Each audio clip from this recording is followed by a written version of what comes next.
FTP. Welcome back, BG Nation. It is week 10, Epi 10, and we got a very special episode, don't we, Dwayne? Yes, sir. Yes, sir. It is our 10th episode. A lot of people said we would not make it. A lot of people said it. I A said it. lot I of thought people. we I thought we'd only make it one episode, but here we are, episode 10, and we are so glad to have y'all back. For everyone's been along for the journey, the people we've gotten to this point, we're so thankful to have you here. Cannot wait for another 10, 50, 100 million Ooh. episodes. BG Nation Million, forever. bro? One Nah, day. that'd be a dream. That would be a One dream. day. No, but yeah, big special thanks to everyone who's been along for the journey to 10 episodes. Truly, it is heartwarming, actually. Like, just be a little wholesome. It is heartwarming. This came to fruition maybe 11 weeks ago, just as an idea. We just bought mics, and to this point, just keep building it up, trying to make it better and better. But yeah, this one might be a little late. But hopefully Yeah. y'all enjoy it. We do have a good one. We do have some bad news to start off the episode. A little bit of a broken promise, unless before we end recording, Bert and Matt get back to us. We're kind of late on this one. Roy may have a little explaining to Yes. do. Yeah, I could definitely explain that. Definitely late. We could start with the apology segment. Definitely do apologize for getting this epi out a little later than expected. We were supposed to record yesterday, but we had a change of plans. We could definitely get into that later. I'm pretty sure we're gonna talk about that later in a second. But yeah, I definitely want to apologize on my end. But yeah, we'll get it out, Yeah, no doubt. yeah, no. So like I said, unless Bert and Matt get back to Yeah, us before we end up recording, but they might be slumped out. They were waiting for us. So apologies to Bert and Matt as well for making they them taking a wait. f- they taking They, a 5 hour nap right now, bro. They're taking a 10 hour nap right now. 17 hour But nap. yeah, no, but it's all good. We will still have that 2v2 segment we were talking about in the previous episode, but the Zoom segment right now might be pushed back or might not even happen at all. But it's all No, good. I think we will get it out. Like I said, the Sure. 2v2 will happen in about 2 weeks. We got to get the Yeah. logistics from them on the exact date, but we're aiming for about 2 weeks from now. So it still leaves us Right. one more week if they want to zoom in Yeah, and that try to Zoom get could be my fault next for week. interrupting you, bro. But Go yeah, that ahead. Zoom could be like a little midweek, maybe even content that we could post or something like that. Anything we could think of, honestly. But yeah, who Yeah, no, knows? but again, apologies for that. We will get into the reasoning. Roy had me quite tilted for the past about 24 hours. So I'll take out some frustration when we get to that point in our fan section because some of us, some of our boys already shouted out, know what's kind of going on with that. But yeah, it's pretty much a start. Again, thankful for a good 10 episodes. Happy New Year's to Super. everyone on here, and hopefully looking forward to a good 2026. But yeah, let's Yes, get into sir. it. First off, first segment, we can do POS of the week. And you know what?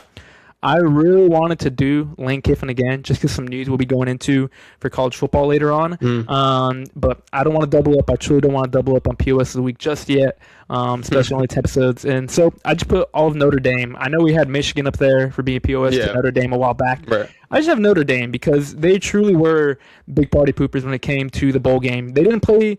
Honestly, was one of the most fun bowl games of the year, the Pop Tart Bowl. Have you watched the Pop Tart Bowl ever or know about it? Honestly, I don't, bro. But I did see a lot of news on it, a lot of news coverage about the sprinkles or something like that. Did you see that? The The what? sprinkles on the sprinkles that they added, like Yes, how they yes, added yes. sprinkle and loaded. Yeah, no. For those of you who don't know, this is why I love college ball. Let me explain a little bit of the Pop Tart Bowl to y'all who may not know. Yes, Roy, there are sprinkles around the field. There's sprinkles on the helmets. It's a big game. It's one of the best games besides actual Yeah. playoff games.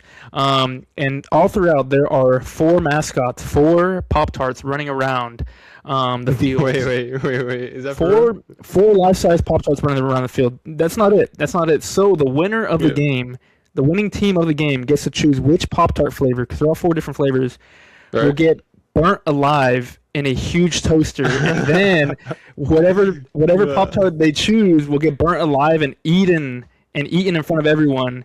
So you had the Pop Tart come out of the toaster, the life-size Pop Tart. Huge Pop Tart get eaten alive in front of his comrades as they cried over his dead Bro, body. bro, how did I'm I not see this? How did I not I see this? I should have sent you. I thought you would have seen it, but that is a I Pop s- Tart bowl, and I they just scrolled all over it, bro. they all love. They want to get eaten. It is truly their purpose. Truly.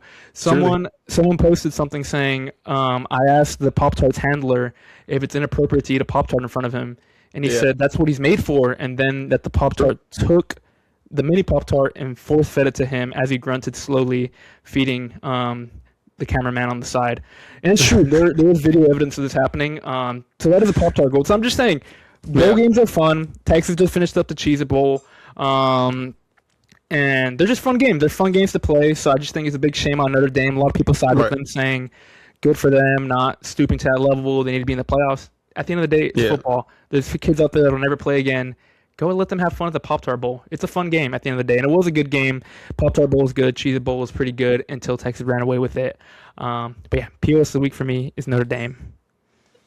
Yeah, no. Sorry if you hear that squeaking back there. My little new dog just snuck in. Her name's Emma. I'm gonna have to move her out in 1 second, but I totally agree with you. You know, them not doing in the what is the game called? The Notre Dame. Actually, they probably didn't even get to name it, right?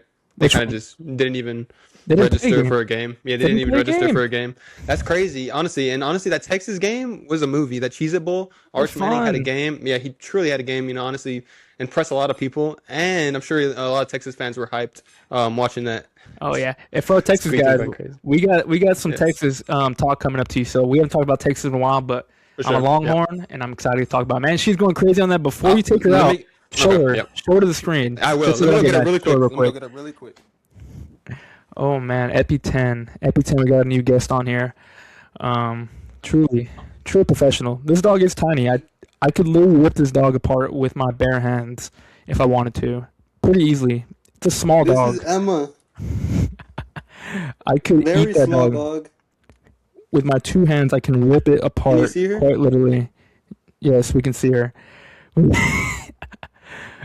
I think I could kill that dog with one kick to the stomach. I don't know why I'm having those thoughts right now. That is truly a very small dog, though. I can rip it by the legs. Truly just rip it apart. As we wait for Roy. This is what y'all tune in for the BG Nation podcast. I guess this is how it was going to be. I was going to do a solo epi, actually, because Roy was taking so long. I've been waiting for 24 hours. Over 24 hours. I was literally just about to take the pod in my own hand to make sure we got it out. I didn't think this was ever going to get recorded, truly. That is my fault. You're practicing your little one-on-one segment. I just told him I was practicing this how it was going to be because I was literally about to record without you. I was so mad. We're definitely going to get in that. Should we get in there right now or maybe later? I don't even... Look, okay. It'll get brought up later, too, though. It will be brought up. Twice. Explain. So, okay, look. BG Nation, obviously it's a big podcast episode. Episode 10, big celebration. We got plans. We had plans going to get Bert and Matt on the pod. We have all these things written out. We had a set time for yesterday around 6 to 8 p.m. to get it done. Roy, what were you doing, Roy? Why couldn't you just explain it to them, and then we can go into it further later on, but just explain to the pod why you couldn't be on here. Nah, quick summary, quick rundown. Basically, I was going on to sleep. Yeah, my sleep schedule has been chopped. Winter break, chopped. My responsibilities, my priorities are really chopped. But yesterday, my homies wanted to fish. Shout out producer G. I slid. We went fishing. We actually had a great day of fishing. We went to the lake after because we caught nothing at the lake, or not the lake, sorry, the creek. We caught nothing at the lake. I started catching fish. I would show it, but I'm using my phone as the camera this week. Caught a couple fish. That's basically what I was doing all day. I was so tired, though. I got home, and I immediately fell asleep. Yes, immediately. And honestly, that is my fault. But I'm very glad that we're back on, 11 p.m. running on Saturday. A little late. That is my apologies. But I'm glad we're back. And yeah. Fish. That's quick summary.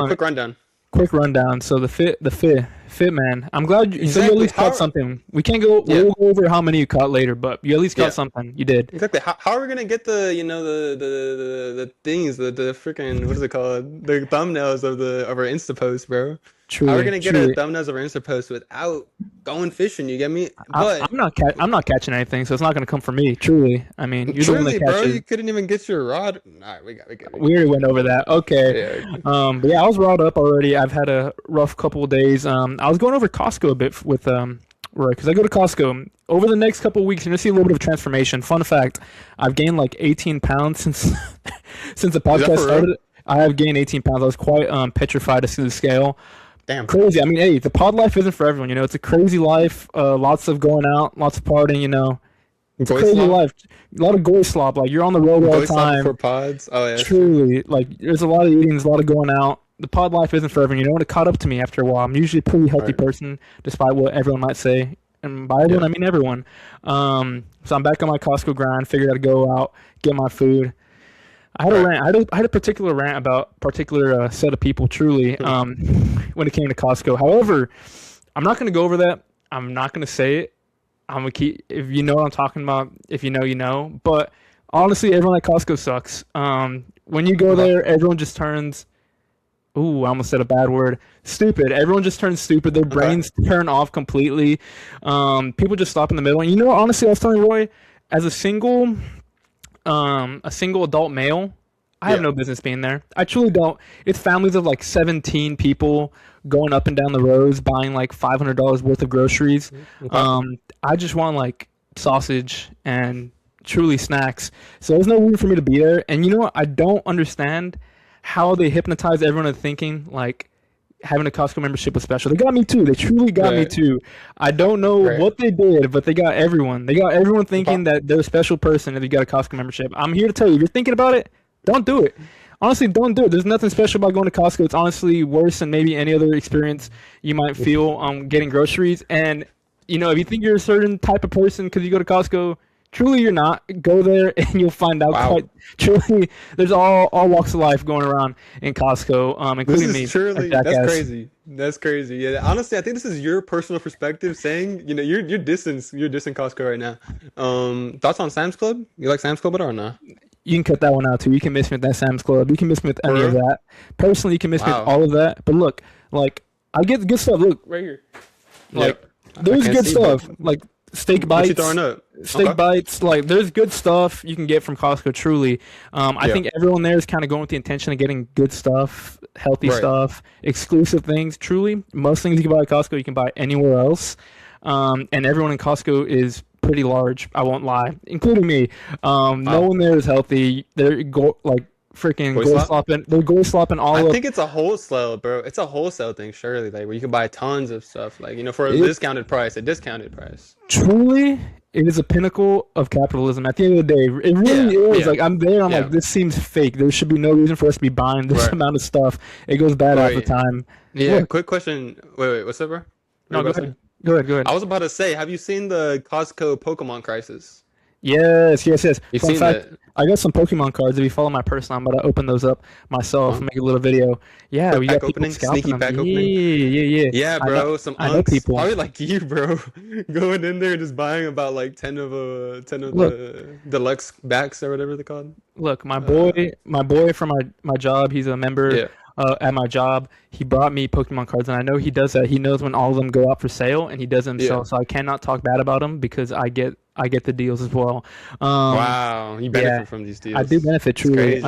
It's Kids crazy. could be getting them, but no, it's me. It's me opening them up. But Wow. and then you just got crazy. I wanted to buy stuff for the pod, didn't buy anything. Truly too expensive. Then you got like the finest women of all time just trying to sell you internet. Fine women. They Internet.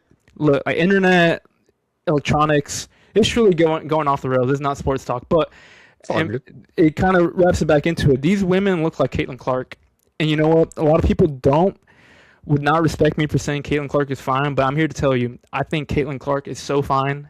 Really, at the end of the day, I think Caitlin Clark is so fine. I don't think you can speak on that. Right. No, personally, I Legally. believe, I have a girlfriend. I believe she's, the most beautiful in the world. But your thoughts, I mean, I'm sure, I know, I hear you. I hear others' perspectives on this topic, like on Instagram comments, our homies. But yeah, keep going. Caitlin Clark's beautiful at the end of the day. I think if Caitlin Clark's seeing this, I know she's got a man. Her guy friend truly is um oh, a little difficulty. What the heck? Oh, What sorry the about that. Are you good? All right. Hello? Can you hear me? Yep. Can you Yeah, hear I me? can My hear you. fault? My Can you hear fault? me? All right. Yep. Back. We'll That cut was it my back fault. in. But yeah, just to wrap it up, I think Caitlin Clark is bad. A Yeah. lot of people don't think so. People say she looks Right. like the female Rick Owens. I don't believe that's true at all. I think she's a very beautiful girl, and I like that aesthetic, the baller type. Sure. But Rick I don't Owens know. is crazy, Rick bro. Owens truly is crazy. But at the end of the day, I mean, that's just I don't know. I just thought of that. I was walking around Costco. I thought one of the very pretty girls selling internet looked like Caitlin Clark. I'm like, dang, she's fine. And it's true. Holy. Rose phasing in and out of reality right Bro, now. I need to, dude. I keep getting. I no, it's because I keep getting phone calls on my phone. I had to go to my phone and like turn it off. My Who's phone is such. I just got a brand new phone, and honestly, the camera's really good. But phones are used for everything. You get me? And who's I'm calling you? receiving. I couldn't even tell, bro. I keep clicking it like Listen, to turn it no. off. Tell him to pop off, truly. And last thing, I'll Yeah. wrap it up before we get truly into the real sports. I Yeah. almost got slimed out on the way up here. I'm based out of Austin. Truly, look, and at the end of the day, I put myself in the perfect position to get slimed out. Yeah. After we recorded last week, it was around midnight when I took off. About halfway through my drive, it was about 2:30 in the morning, and I just had to go to the restroom. So I'm in one of the smallest towns Yeah. ever. There's only like two gas stations. I go to the shady one. I go to the shady one at 2:30 in the morning. I turn on accident into a shady motel right next to the gas station. I thought the entrance to the gas station was a motel entrance. Turns out it wasn't. Yeah. There's a car parked up right in the entrance, not moving. So I realize I'm in the motel. I'm like, oh crap, wrong one. I do a U-turn right behind this car that's just parked up. And then I pull up real close to him again because again he's taking up the whole entrance. I roll Yeah. up real close to him, and already I know I'm like, this is mad sus. I just pulled up to him at 2:30 in the morning, a janky old beat up car, Yeah. and I turned it around. I pulled up again, real close to him, and I drive into the gas station at 2:30, completely empty by the way. I'm the only one there.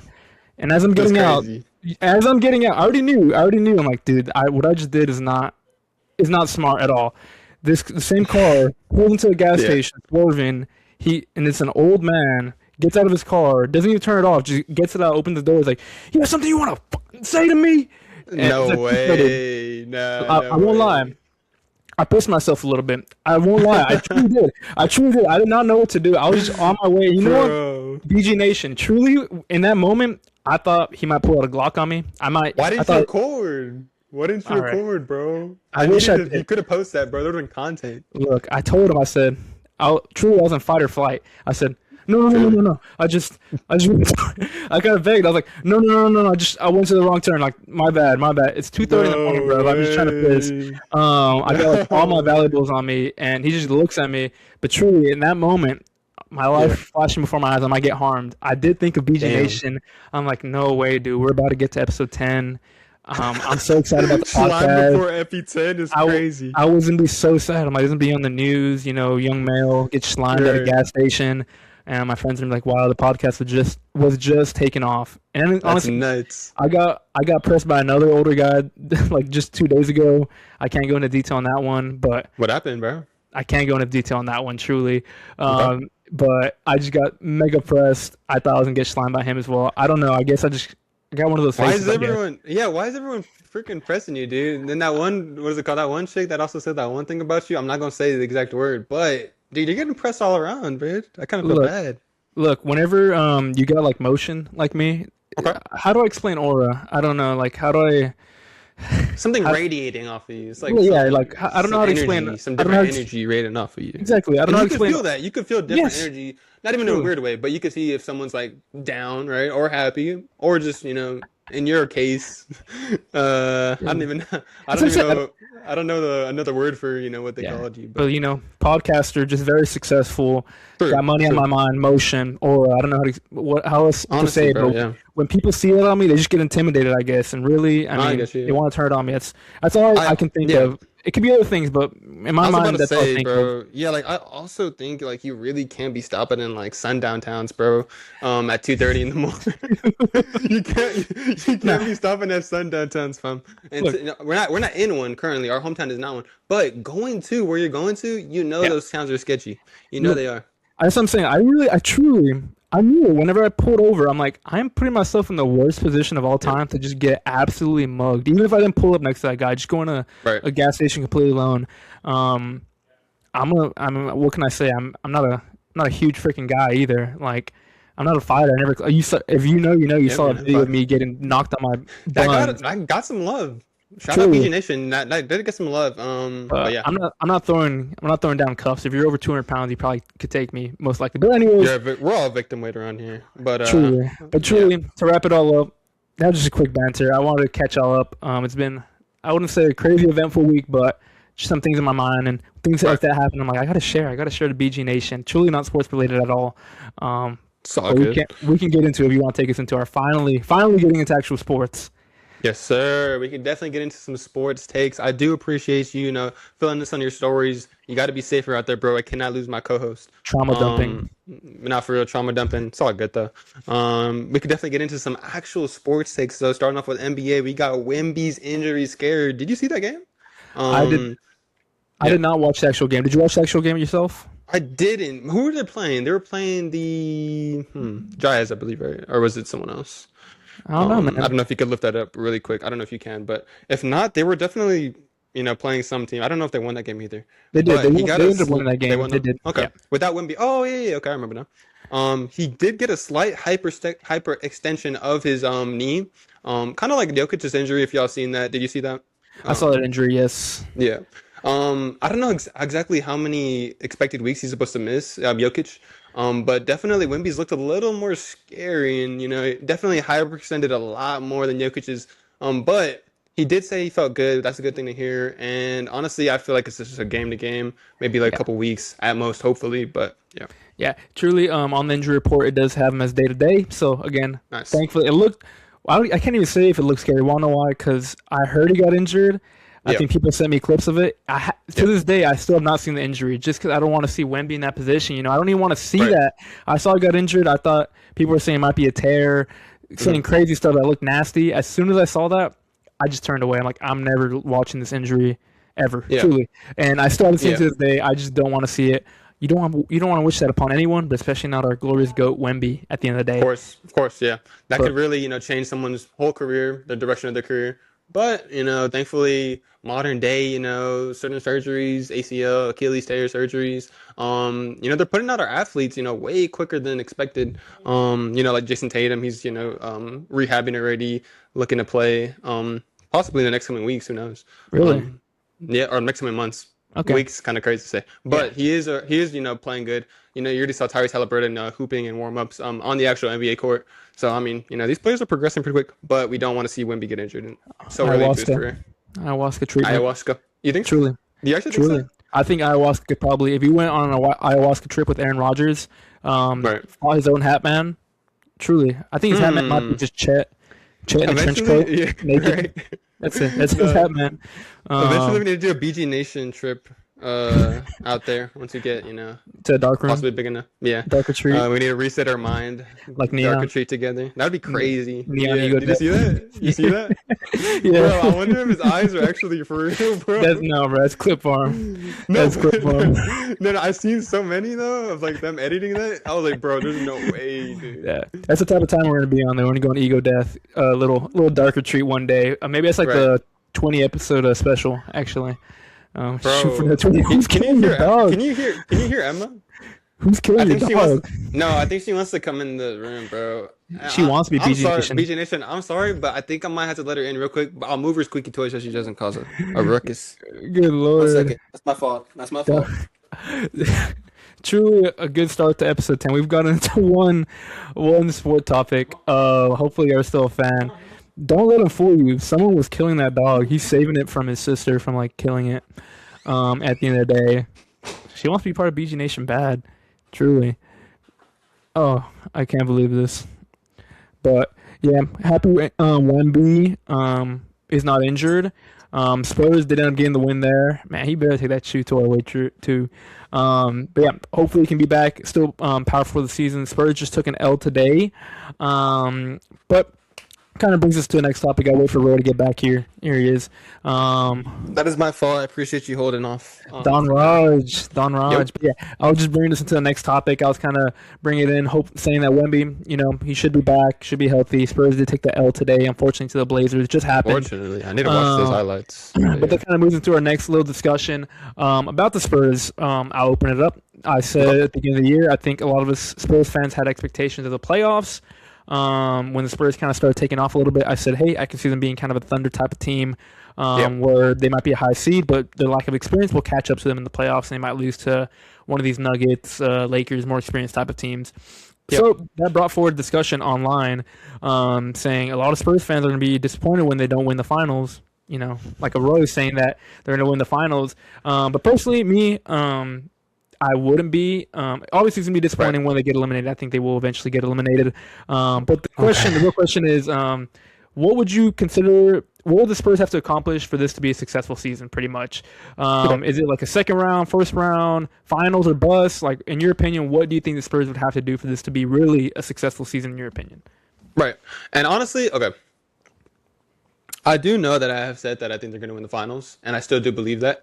I think the Spurs are showing it already, being beating high caliber teams, top teams, OKC, Nuggets, Lakers, Rockets, teams like that that have been in the playoffs, high seed teams with their superstars, their respected superstars. I like you just said, I wouldn't be disappointed though. I really wouldn't be disappointed if they weren't to win the finals.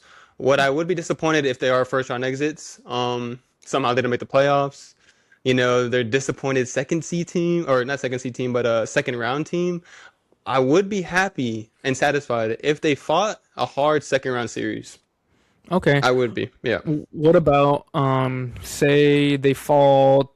There's still a lot of season to play. Hypothetically, Right. say they fall to the fourth seed, and Nuggets Okay. are somehow the fifth seed. 4-5 matchup, first round. They battle the Nuggets in Mm. seven. What about that? What about a game like that? A hard fought That's yeah. first season against a seasoned team.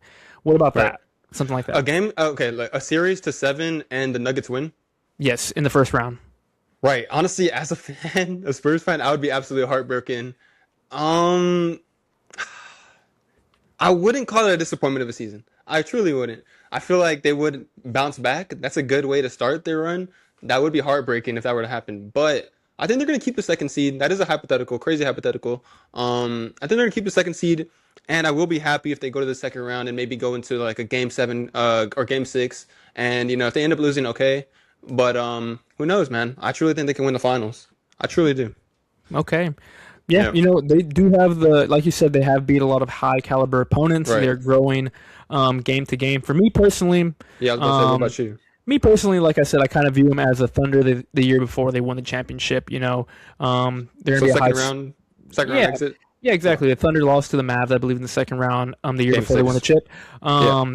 Yeah. At the end of the day, I'm not expecting them to make the finals. For them to Okay. have a successful season, it's them losing to a proven playoff team. Proven playoff team. That I mean, the Lakers, Nuggets, Thunder, and that might be about it. I'd be pretty T disappointed. Wolves, T Wolves. T Wolves as well. They're pretty proven recently. I feel like. Maybe definitely the first three, maybe the T Wolves. Besides that, if they were to Right. lose to like a Clippers, well, Clippers aren't even really in contention right now. But Okay. any of those What other about Rockets? If they were to lose to the Rockets type of team, Rockets type of team, you I wouldn't think like that if they lose to a Rockets type of team. no, I really wouldn't either.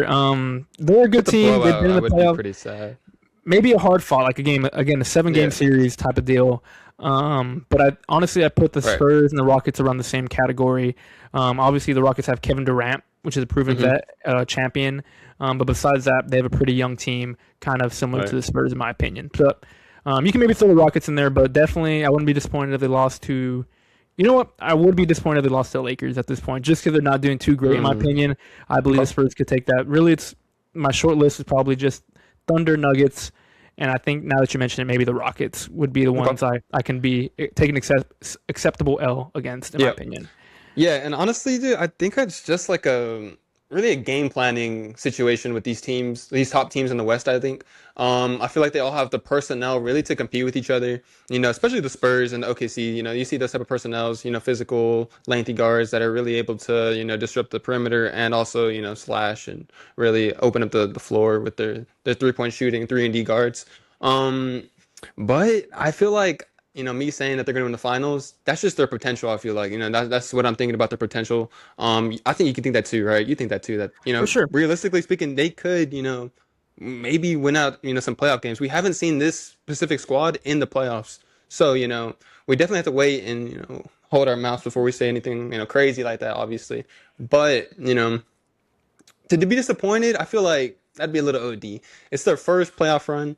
I just want to see a competitive series by them Okay. at least. Yeah. Okay. Hypothetically, they could win the finals. Hypothetically, Really, truly. hypothetically, anyone can win the finals. When you put it that way, though. Yeah, Hypothetically, but there's some teams that are bogus, and the Spurs have beat these elite teams. OKC, come on, 3-0 in the season, and that's not no fluke. They already said it. It's not. It's not something. What did SGA say? It's not a coincidence at that point. And I totally agree with them. And I'm excited to see what they have to prove. I feel like they have a little chip on their shoulder. But we'll see. We'll see. Yeah. At the end of the day, it's going to come down a lot to Mitch Johnson as well. It's Yeah, different game like plan game in the final. planning. The Yeah. intensity for the players, feeling that intensity, the different level of intensity that comes with the playoffs, as well as playing that same team back to back to back to back, up to 7 games in a row. Playing the same team, it's just a different type of Okay. caliber. But yeah, again, like I mentioned, for me, it'd be not disappointing to lose to those teams like the Thunder, the Nuggets, teams that have those MVP caliber type of players. And Yeah. speaking of those MVP caliber type of players, I did want to move that on to our next little discussion as well. Another one's been kind of hot in the news right now, and when it comes to the minimum game rule to win awards in the NBA. Hmm. So I don't know if you want to go into that or you want to just take over on explaining that rule a little bit for the members. Yeah, honestly, really quick, you could definitely explain that for Yep. the members, and then we can go into it. Yeah. Yeah, real quick. So yeah, in the NBA recently, to kind of combat load management, which we went over, which is resting your starters, before Yeah. the playoffs, stuff like that. In order to combat that, they made a rule where a player has to play a minimum of 65 games in order to be contention for an award. So last year, Wemby was a clear leader for Depoy, but he ended up missing a lot of most of the second half of the season, almost all of it, Yeah. pretty much all of Fortunately. it. Yeah. So he wasn't eligible, even though he was averaging, I think, over 3 blocks a game. Same thing. I think Embiid had a pretty good season a little while back, but he only played around 50 games, and it's really prevalent right now. This season, I'll set it up and then I'll let you take over from there. Yep. But some of these usual MVPs, Jokic, as you mentioned, just got injured a little while back. I think he's the MVP front runner, but with this amount of Yeah. time he might be out for, it might put that in jeopardy because he can only miss, I think, yeah, it's less than 20 games. Wow. So that's going to put into jeopardy. Yeah. Besides that, Giannis is another one that's constantly in the MVP race, but he missed a lot of time as well, putting him in jeopardy. So Hmm. it really only leaves SGA that might be eligible towards the end of the year. Might be a one-man race, which is never fun. And then the hypothetical comes up: what if SGA gets injured? Like we Oh. never want it to happen. Obviously, we don't like the Thunder, but you don't want to see the biggest Yep. stars get injured. Say SGA, Jokic, and Giannis all are not eligible to get MVP, which is honestly a possibility at this point of the year, barring Yep. SGA getting injured, which obviously we said we don't hope for.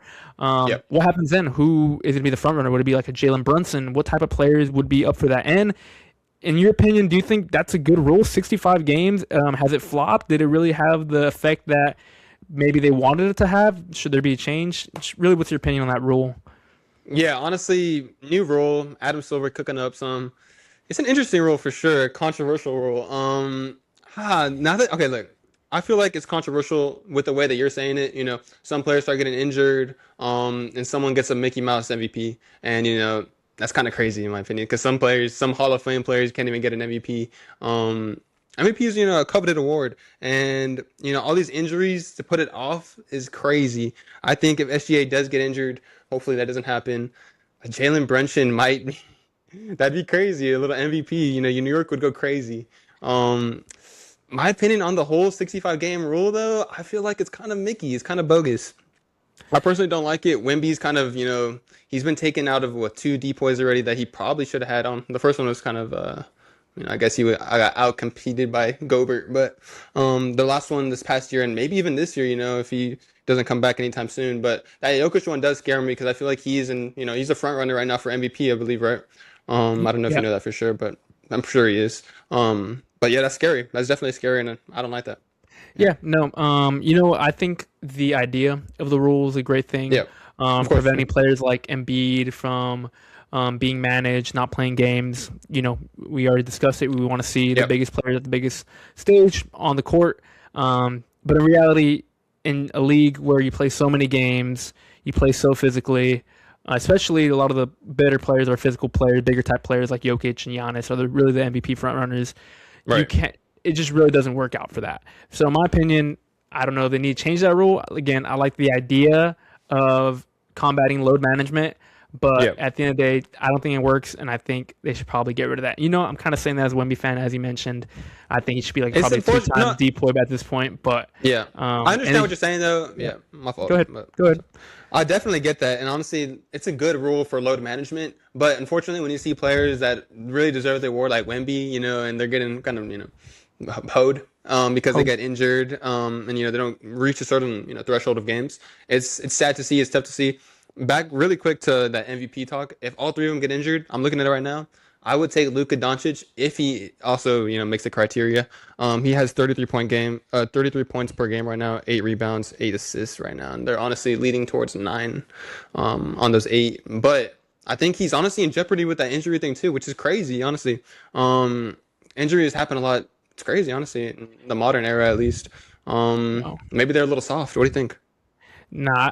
Come I've on, heard man. You some of can't. things. I've heard that. No, I've heard that though. I've truly heard that, and I What know that? you have too.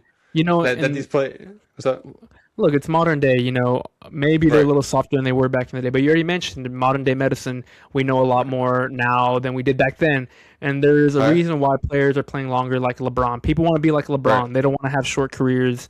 Obviously, Yao Ming's an exception because Yeah. he's freaking huge. But a short career like Yao Ming, you want to extend your prime. You want to extend your playing career. It'll Right. it'll earn you millions if your career lasts Yeah. just ever so Yeah. slightly, 2 3 I was years. about to.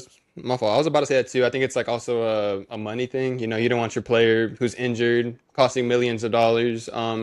Keep re-injuring, re-injuring, injuring. You want them to go back out fully healthy, and have a healthy career.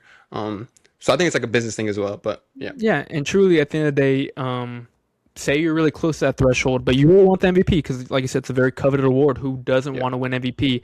You don't want players to be stepping out on that court not fully healthy just because they want to meet that threshold at the same time. It might be putting players in danger. And Right. again, these are award-winning type of players. These are the top of the league. You Yeah. definitely don't want to see those guys getting injured. So at the end of the day, again, I Wait. appreciate Adam Silver trying something. What's up? All right. What's up? So Go you ahead. agree with load management? You keep coming back to that. I don't agree with load management. I agree. Okay, Look, I only keep coming back to it because you at first didn't agree with it. And now it really seems like you're a big lover of load management. Personally, I kind of am too, here and there. look, you want your guys to be healthy. We as Of fans course. don't know how the player is feeling. I'm a big player type of guy. Big player type of guy. Players' Okay. rights. Like I said, you don't want these players getting injured. These are millions of dollars that are going to be feeding their families, their grandchildren. Like you want to extend your career as long as you can, and you don't want to be on that court not 100%. Obviously, you're not going to be playing 100% by Right. the end of the season, but I'm just big for players know their own health. I trust in the doctors to know their own health as well. If they're abusing it, unfortunately, that's just nothing's perfect. There's no perfect will, there's no perfect fix.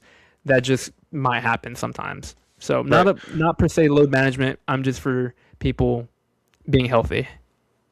No, I totally get that. And honestly, I just had to press you about that really quick. But um, that's kind of all I had to talk about this Bro, topic.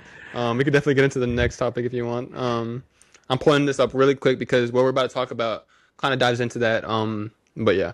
Yeah. which one the next one? The Okay, yeah, the college one, I believe. okay, cool, If that's what we're cool. about to talk about. Yeah, Yeah. if you want to look it up, I can introduce it. But yes, Yes, so please. big Yes. breaking news as of recently. I'll kind of set it up a little bit. So over the past couple years, a lot of different type of players have been allowed to play college ball. Yep. It kind of started with like G League type of players can play college ball if you haven't played in the NBA. Overseas players, and they say, hey, those are pro players. I mean, if you're playing pro overseas, is that not still a pro player? Why should they be allowed to play? Holy moly, my fault. Why Yeah. should they be allowed to play collegiate basketball if they're technically playing pro already, even if it's overseas? And that is all culminated, and then obviously COVID years, extra eligibility. It is all culminated into the first NBA draft pick to go back and play college ball. It sounds crazy to say, and it is crazy to That say, is so crazy. but James Najee was the 31st pick in the 2023 NBA draft. So he was drafted to the Yeah. NBA. I've heard that he was even traded, so he's been on 2 teams in the NBA Mhm. already. Yep. He never played, he never stepped foot on court, and he's going back and has 4 years of eligibility left to play at Baylor. So this is a Yeah. full grown man that already tested the waters, got drafted, trained with the NBA team, did his thing in the NBA, and he gets to go back and play 4 more years. And Yeah. that is crazy. I don't know if you have a quick opinion on that or if you want to dive into it a little Yeah. bit more. Yeah, no, quick opinion on this. Pretty crazy, like you're saying. I believe he did play some G League minutes, if I'm not mistaken. Definitely didn't play any real minutes with the NBA court. It was on 2 different teams. Absolutely crazy. I feel like a lot of coaches are speaking out about this. I forgot which coach in specific. It was pretty famous one. I think you The know old him. heads, the old Yeah, heads coming out on basically it. all the old hits. Yeah, saying okay, we can go out here and draft some G League NBA talent that's been even drafted, which is crazy to me. That's been drafted when other teams are going for high school players or players that aren't as experienced or seasoned. And I think it's definitely a problem. I This should be handled pretty soon. I feel like by the NCAA. But yeah, I think I have some things to go off of that. If you want to finish up on what you got to say about this stuff. Oh no, yeah, obviously it's a big problem. The Yeah, difference between, again, like you said, a high school kid, a 17, 18-year-old yeah, playing college ball, and someone who's already played college ball, gone through the whole process, trained with full-grown adults, been an NBA yeah. player, playing on the same court as these guys. Not only, ooh, I don't want to sound too much like a pansy about it. Not only is it unfair, because it is truly unfair. I mean, there's a Right. high different level.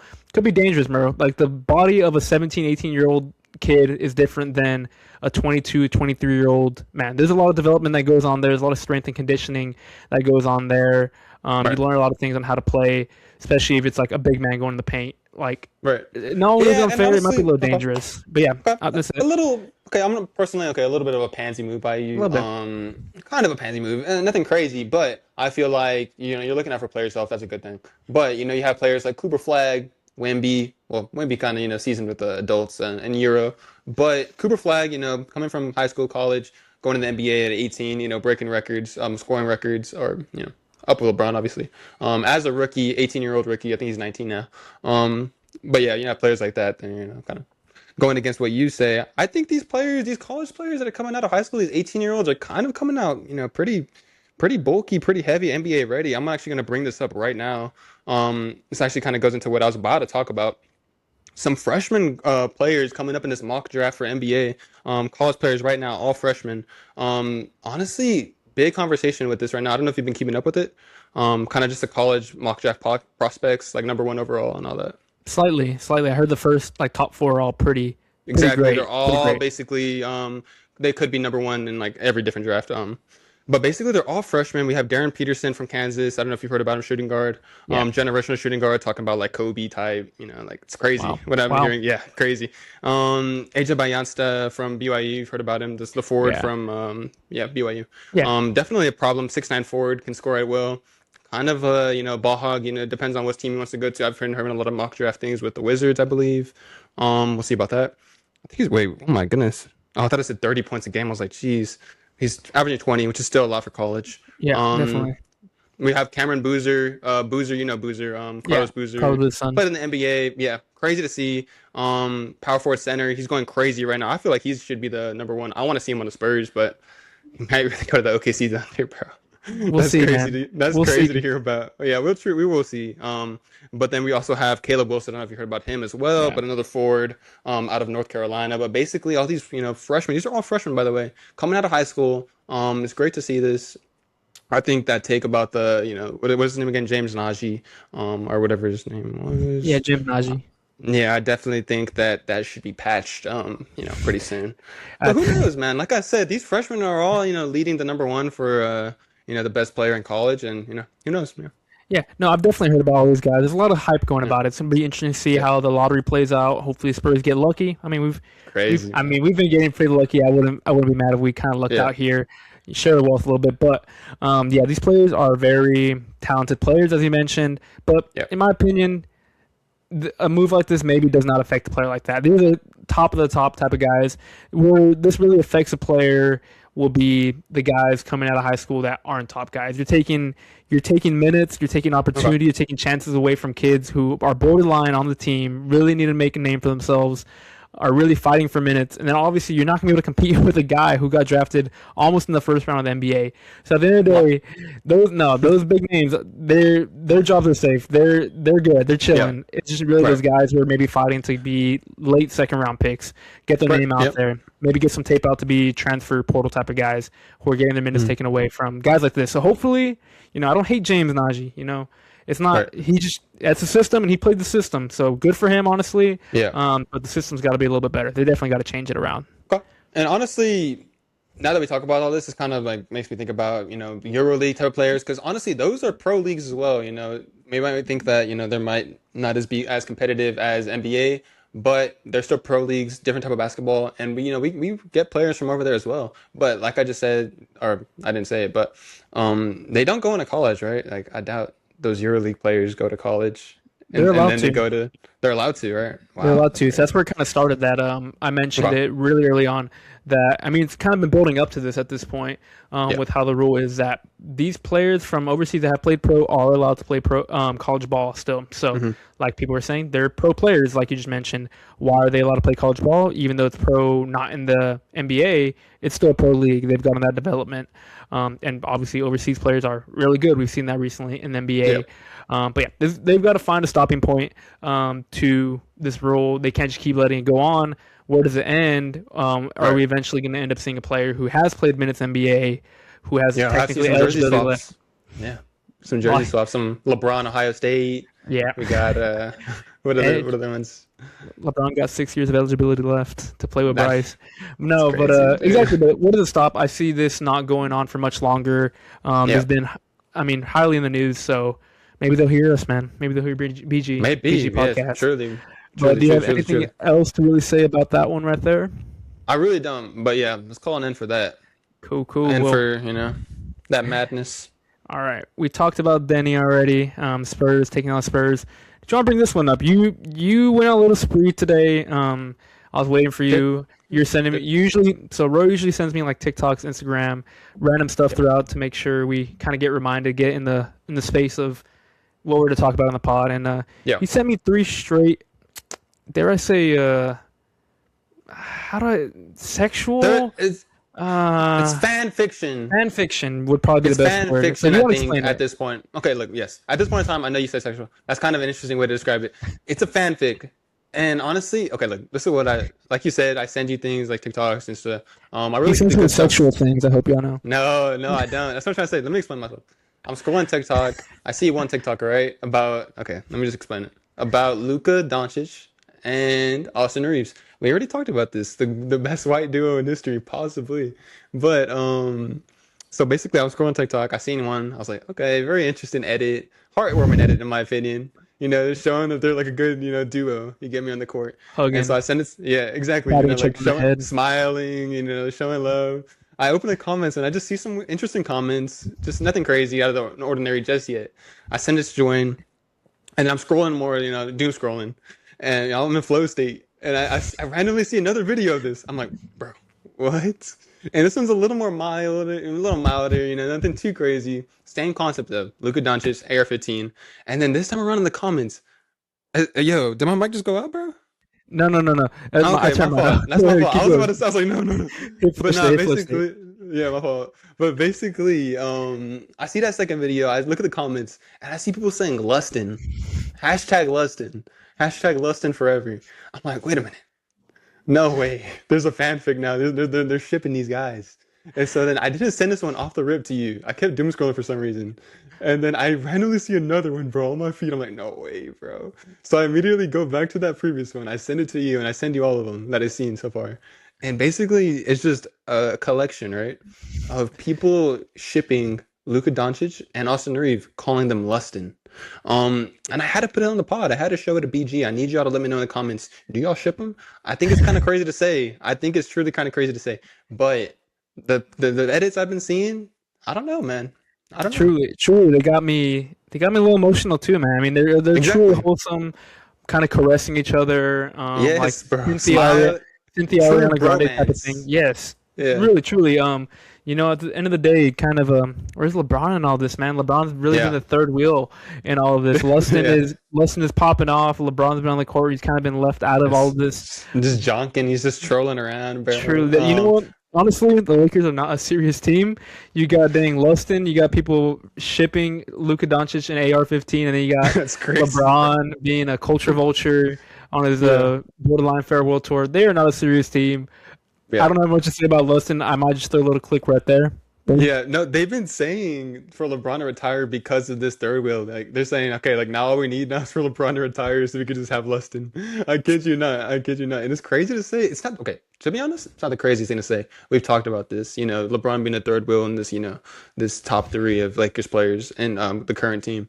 But it is crazy to say for LeBron to retire already. I think he still got a good year maybe, but yeah, Lustin, yes. yes, LeBron Lustin needs to forever. retire so we can see more Lustin edits and truly see it True. maybe reach its sexual peak. Last thing to Please talk look up about. Lustin, bro. No, please look up I'm gonna Lustin put if it. you're I'm gonna watching. put a clip Okay, of yeah, it either right yes, here or I already put it. yes, But appreciate it. last thing we got going on in the NBA, Yes, point sir. guard Russell Point. Westbrook, scoring leader all time. I kind of junked that Yes. up. If you want to take that over as No, it's well. all good. No, yes, you said it basically right there. Russ is the scoring leader all time, scored the most points in history as a point guard, 26,711 points. Quite a lot of points, honestly. You would think it's more of a Curry stat, more of a, maybe even a Magic Johnson stat, even though he wasn't the most, scoring type of point guard. But crazy to say, Russell Westbrook. Yes, Russell Westbrook. We were throwing some hate on him earlier in the couple episodes ago. Mr. Rebound. Yeah, we're calling him, okay, you're all good on rebounds, dude. Take the rebounding stat.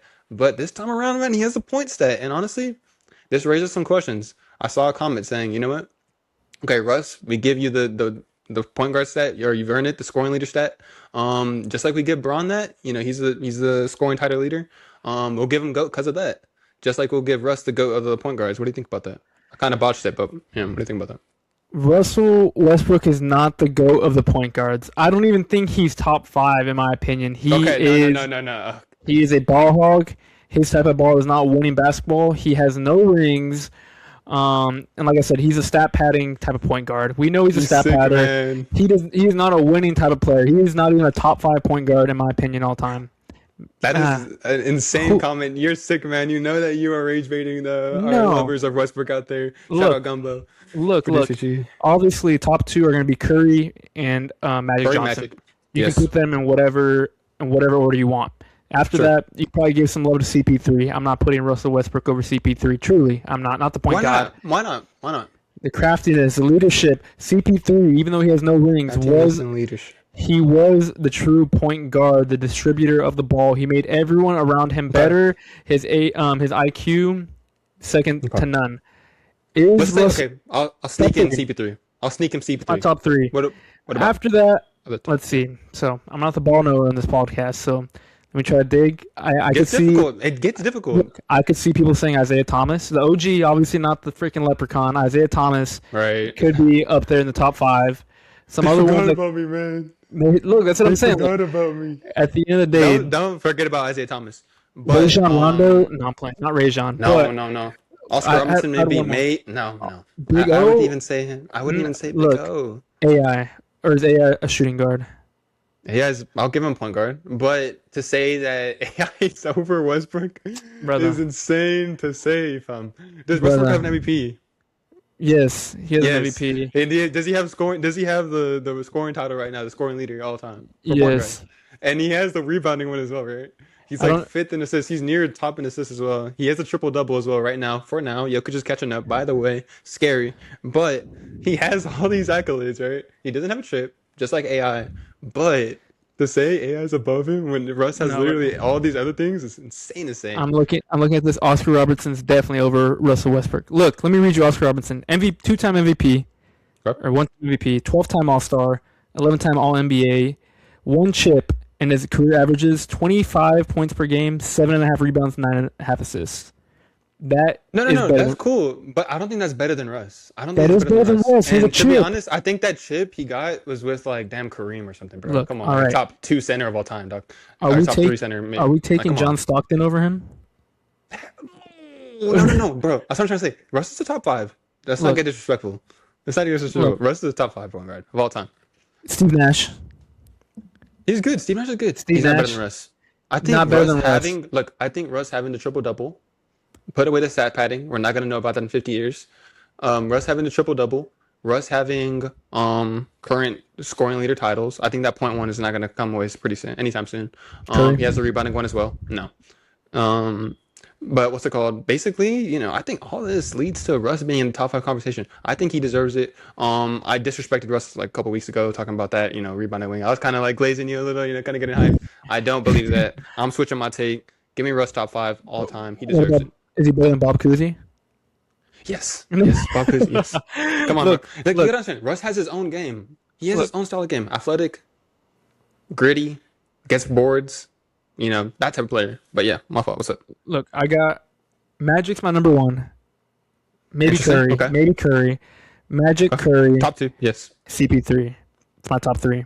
Got I Isaiah don't think Thomas, that's CP3, but okay. Isaiah Thomas, and then Oscar Robertson. Right. Okay. I And you can know, see. Okay. Yeah. he is a borderline top 5 player. Borderline, but like I said, at the end of the day, he did not play winning ball. You know that. He did not play winning ball. That's kind of crazy to say too. He could not play winning ball, and he was definitely a stat patter. You can put stat padding aside, I guess, but he was not a winning Okay, point look, guard. you're saying that he.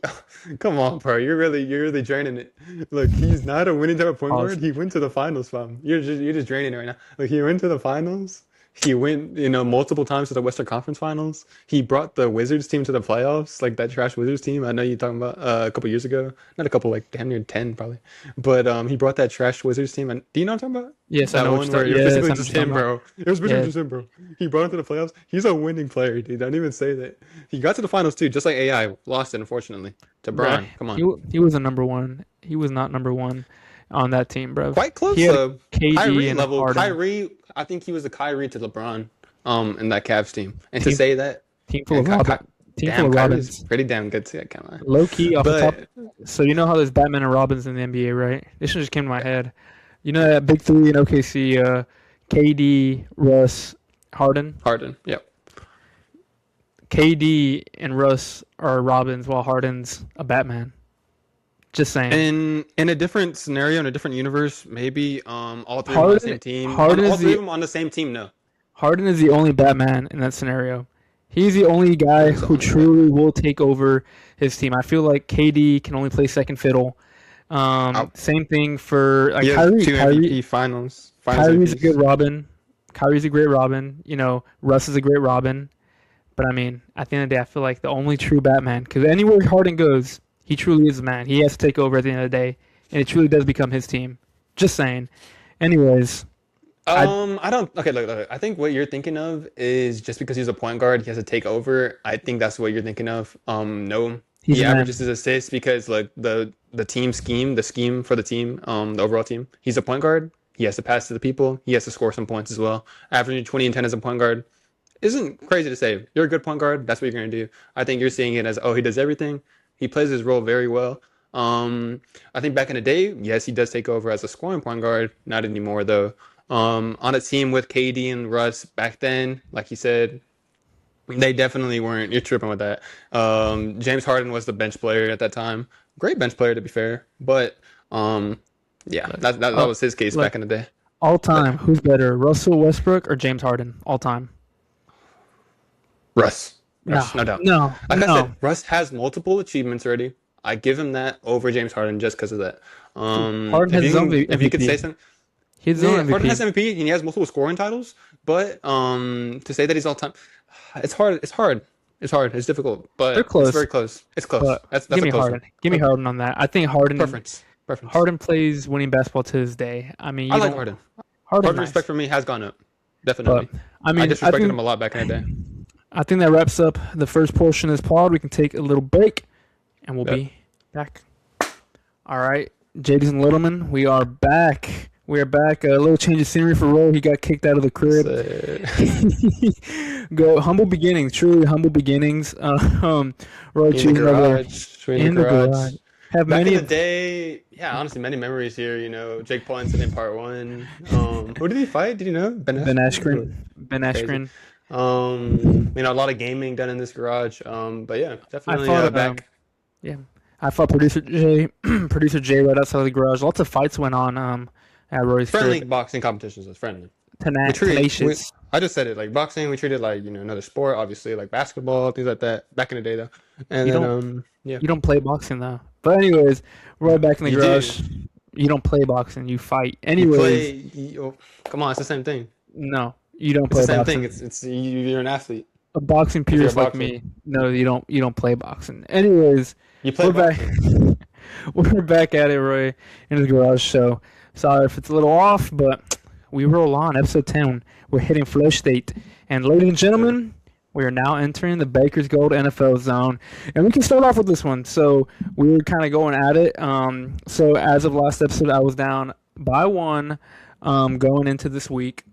However, Roy is giving me a little bit of guff on this. So Roy last week went 8-8, and I went 10-6. So that brings me overall to 67, 67, and 49, and Roy to 66 and 50. So I'm up by one currently, going into the final week. So truly, you couldn't script this any better. It's not scripted, but truly you couldn't. Roy had a little bit to say about this, so go ahead. Look, say your piece. yes. I should have waited. I should have, waited. I shouldn't have told you so early. I should have jump scared you with it because I knew you would have been flabbergasted. You'd be like, but I told you early before we started. I think you did a miscount. I honestly think you did a miscount. I know you did a miscount. Matter of fact, I counted it myself. And actually waited to tell you because I wanted to see what you would say. And it was just a regular miscount, nothing cheapy from you.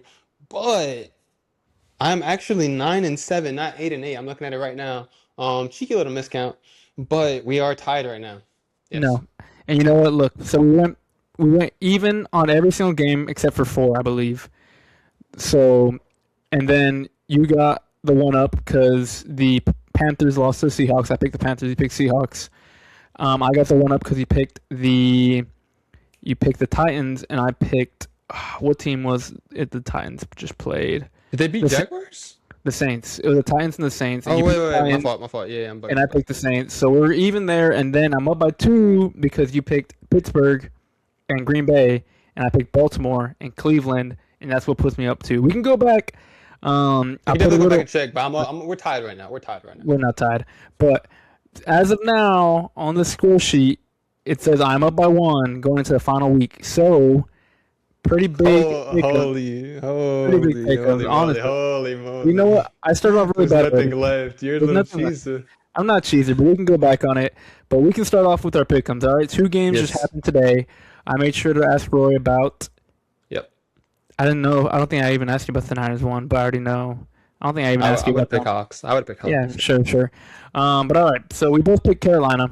I picked Carolina. You picked Carolina. And you know what? Carolina actually got hoed. They definitely got hoed. I don't know if you watched that game, but so many missed calls on the Bucks. There was like a face mask call that they didn't call on them. There was some ghost PI calls they were calling on. Ghost PI calls. Look, there was an incidental contact down the field where a Bucks player just tripped up on his own feet and they called PI on the Panthers. Like, it truly seemed like they were scripting this game so that way tomorrow's Falcons and Saints game actually has meaning. Because the Panthers won today. They win the division outright. Right now, as it stands, the Bucks can win if the Falcons win tomorrow. I believe that's how it goes. Yeah, so if the Falcons win tomorrow, then the Bucks get in, right?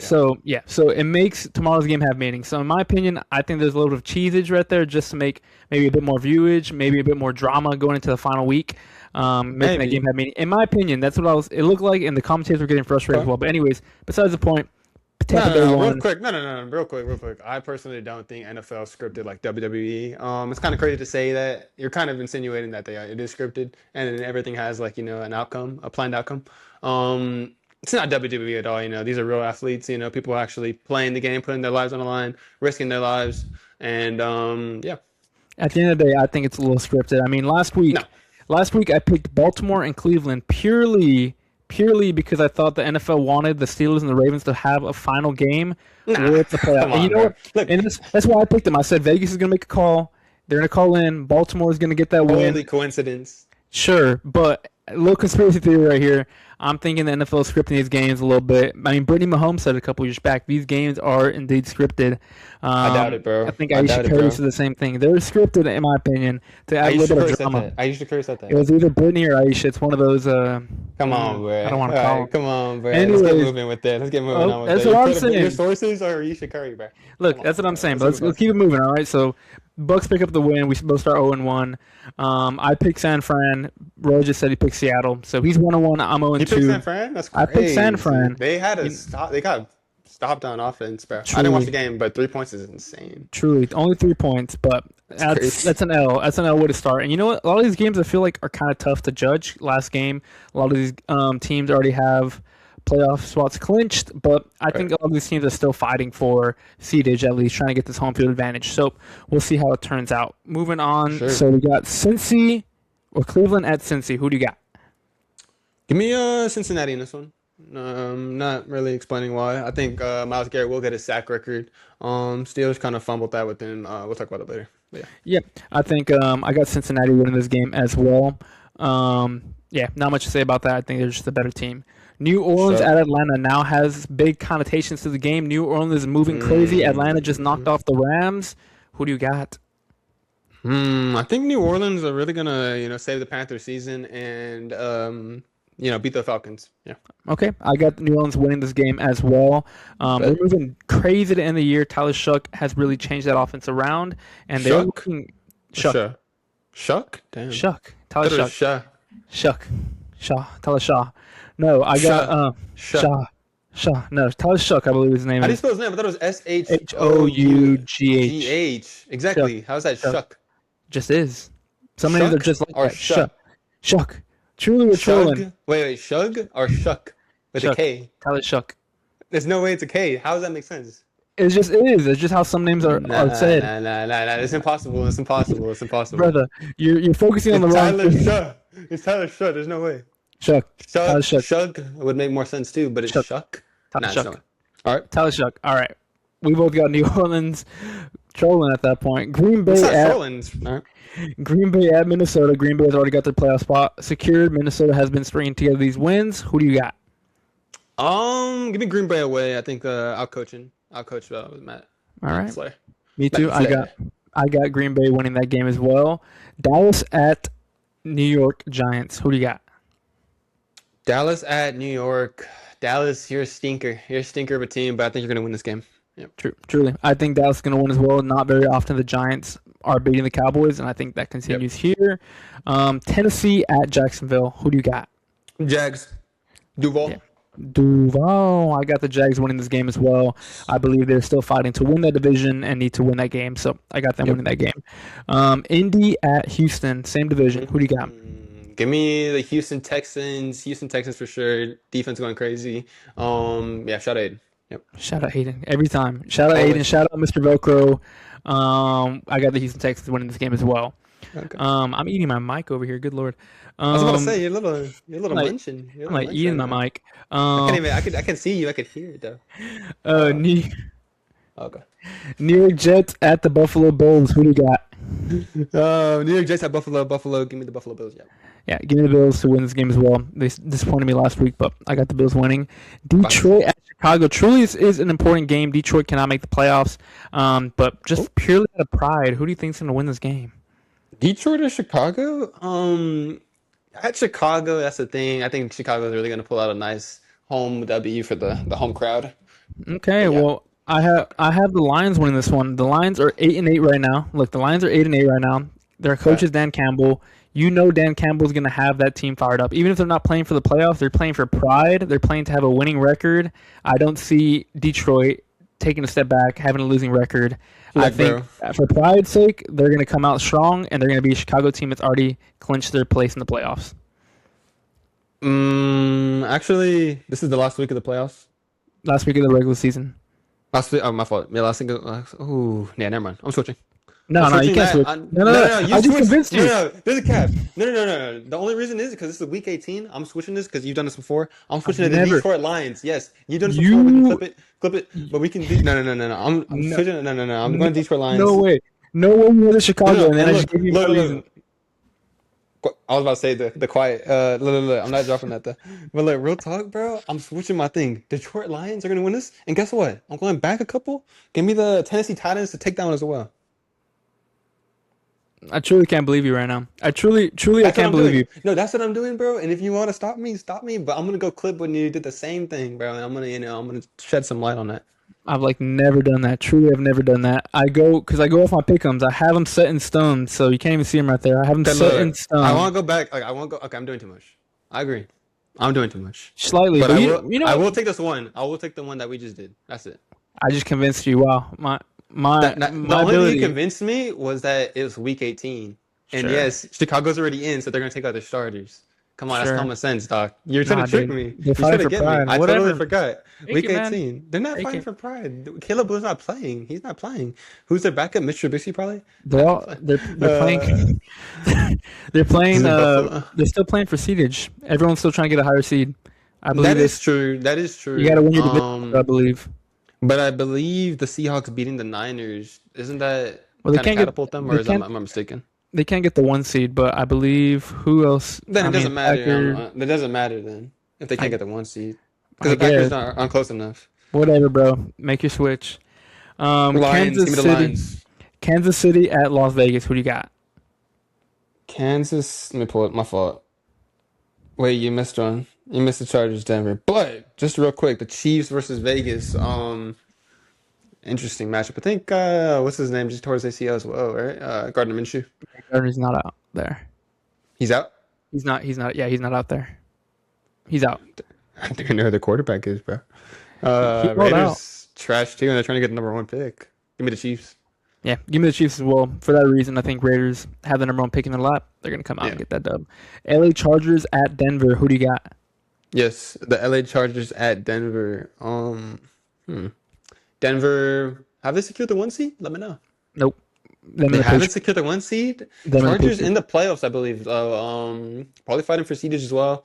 I think the Denver Broncos are the better team, though. Give me the Denver Broncos. Yeah. All right, I got the Chargers again. Just pride. It's a pride thing. I think they're gonna come out and try to get that dub against. There'll only be so much pride, but pride out okay, there. I'm excited. Who's gonna win? I'm excited I'm to see hyping who's myself for this week. Truly, I think there's gonna be some good games. Arizona Cardinals at LA Rams. Who do you got? These are some good games, though, for sure. I think the Rams are going to take this one. Me too. I don't know how Yep. many stars will be playing. I don't think Devontae Adams is playing, but I got the Rams winning Yep. this game. I think the Rams, yeah. Miami Dolphins at New England Patriots. Who do you got? Patriots, siege is still an issue, I feel like. I think they're going to really stomp on Dolphins this week. I forgot Quinn Ewers is also at the helm. Yeah. Give me the Patriots. Give me the Patriots as well. Although Quinn did play well, just saying. Yeah. But Yeah. give me the I did Patriots. see a little of that, but yeah. Beast. All right. Washington Commanders at the Philadelphia Eagles. Who do you got? Give me the Philadelphia Eagles on this one. Yeah. All right. Me too. I got Philly. And then to round out our My pick'ems, it goodness. I comes should down have to worn the this. jersey. I forgot. Dang, I Truly. have it nearby, but Get give me the naked. Pittsburgh Steelers. We already know about this one. Yeah, we'll talk about it in a second. Yeah, I'll give me we'll the talk. Steelers. We'll talk about it a bit more. Great Sunday Night Football. Honestly, great season finale to the regular season. Yes, Baltimore definitely. at Pittsburgh couldn't get any more drama. Pittsburgh had it in their grasp, but I think Baltimore only had a 5% chance of making the playoffs last week. And right now, I believe they are favored to win this game, which I think is a little crazy since it is at Pittsburgh. I'm not saying that. I'm just saying on the sheet they're favored to win, which I think is a little crazy. They were to What do you win say? by damn Ravens fan page or something, bro.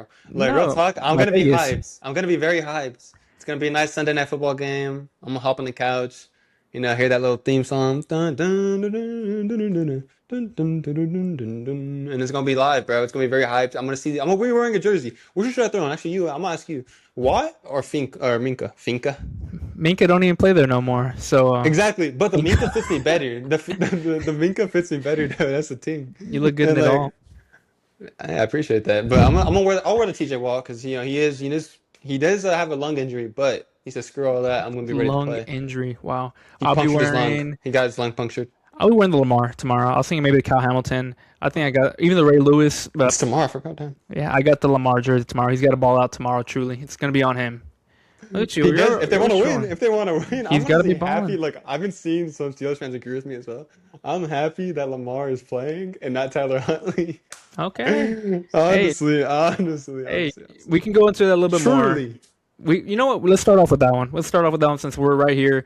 We won't Let's come go back then. to it. But yeah, all right. So Let's go. obviously, it's a big lot. Some Ravens fans actually want Tyler Huntley to play as well. Reason being, he's playing at 100%. Lamar is obviously not at 100%. If you watch him play out there, he's not running at 100%. He's protecting himself, whereas Tyler Huntley can put his full body on the line. So a lot of Ravens fans are saying, hey, Tyler Huntley's playing great football right now. He's able to run the football at 100%. Maybe he gives him a better chance to win. But at the end of the day, it's Lamar. I mean, an injured Lamar is going to be playing better than half the quarterbacks in the league still. Yeah, at even an injured, compromised Lamar, That's he will. interesting to say. He will, but- I'm personally going to say I think an injured Lamar. Okay, look, I personally think it's a game planning thing. I think any quarterback can be game planned for. And an injured Lamar, you can't run, you can't maybe throw. That's an easy game plan, in my opinion. But yeah. Look, he can throw. We saw it last season. Last season, he threw for 41 Right. touchdowns. But I'm trying to picks. say, I'm sorry to interrupt you again, but what I'm trying to say is that, like, okay, if he's injured, let's say his arm, and he injures his throwing ability and all that, then okay, teams can obviously game plan for that. Or if he injures like his leg, obviously, then his rushing abilities no more. Teams can game plan for that. And I don't think his passing carries him all that enough. I don't think any quarterback really has a passing ability where if they're injured, they can't run at all. They could just stay in the pocket and sling it. But yeah. No, but yeah, I mean Lamar's injury is from his legs from earlier in the season, so he's healed up from that, but obviously not 100%. You can tell. And then right now it's his back injury. He got an injury against the Okay. Patriots. That's been keeping him out. But Lamar's gonna go Right. out there.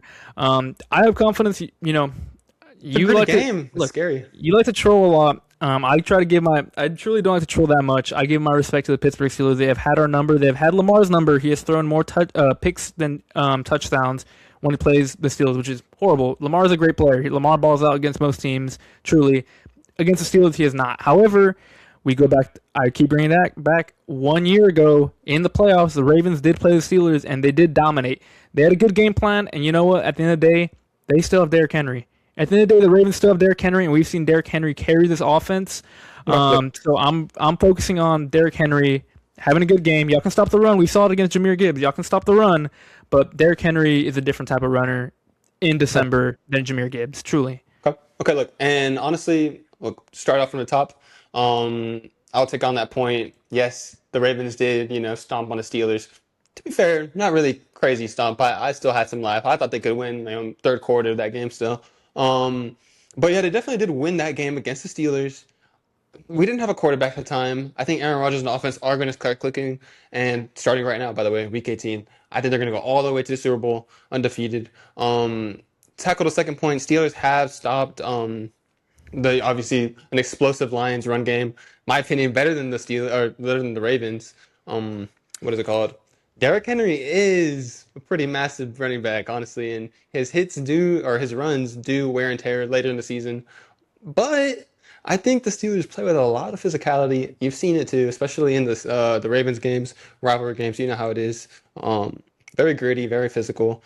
And I think the main point I'm gonna make about this game is it's always a game about turnovers. I always feel like, especially with the Ravens always give key turnovers, and I think the Steelers are really gonna force them.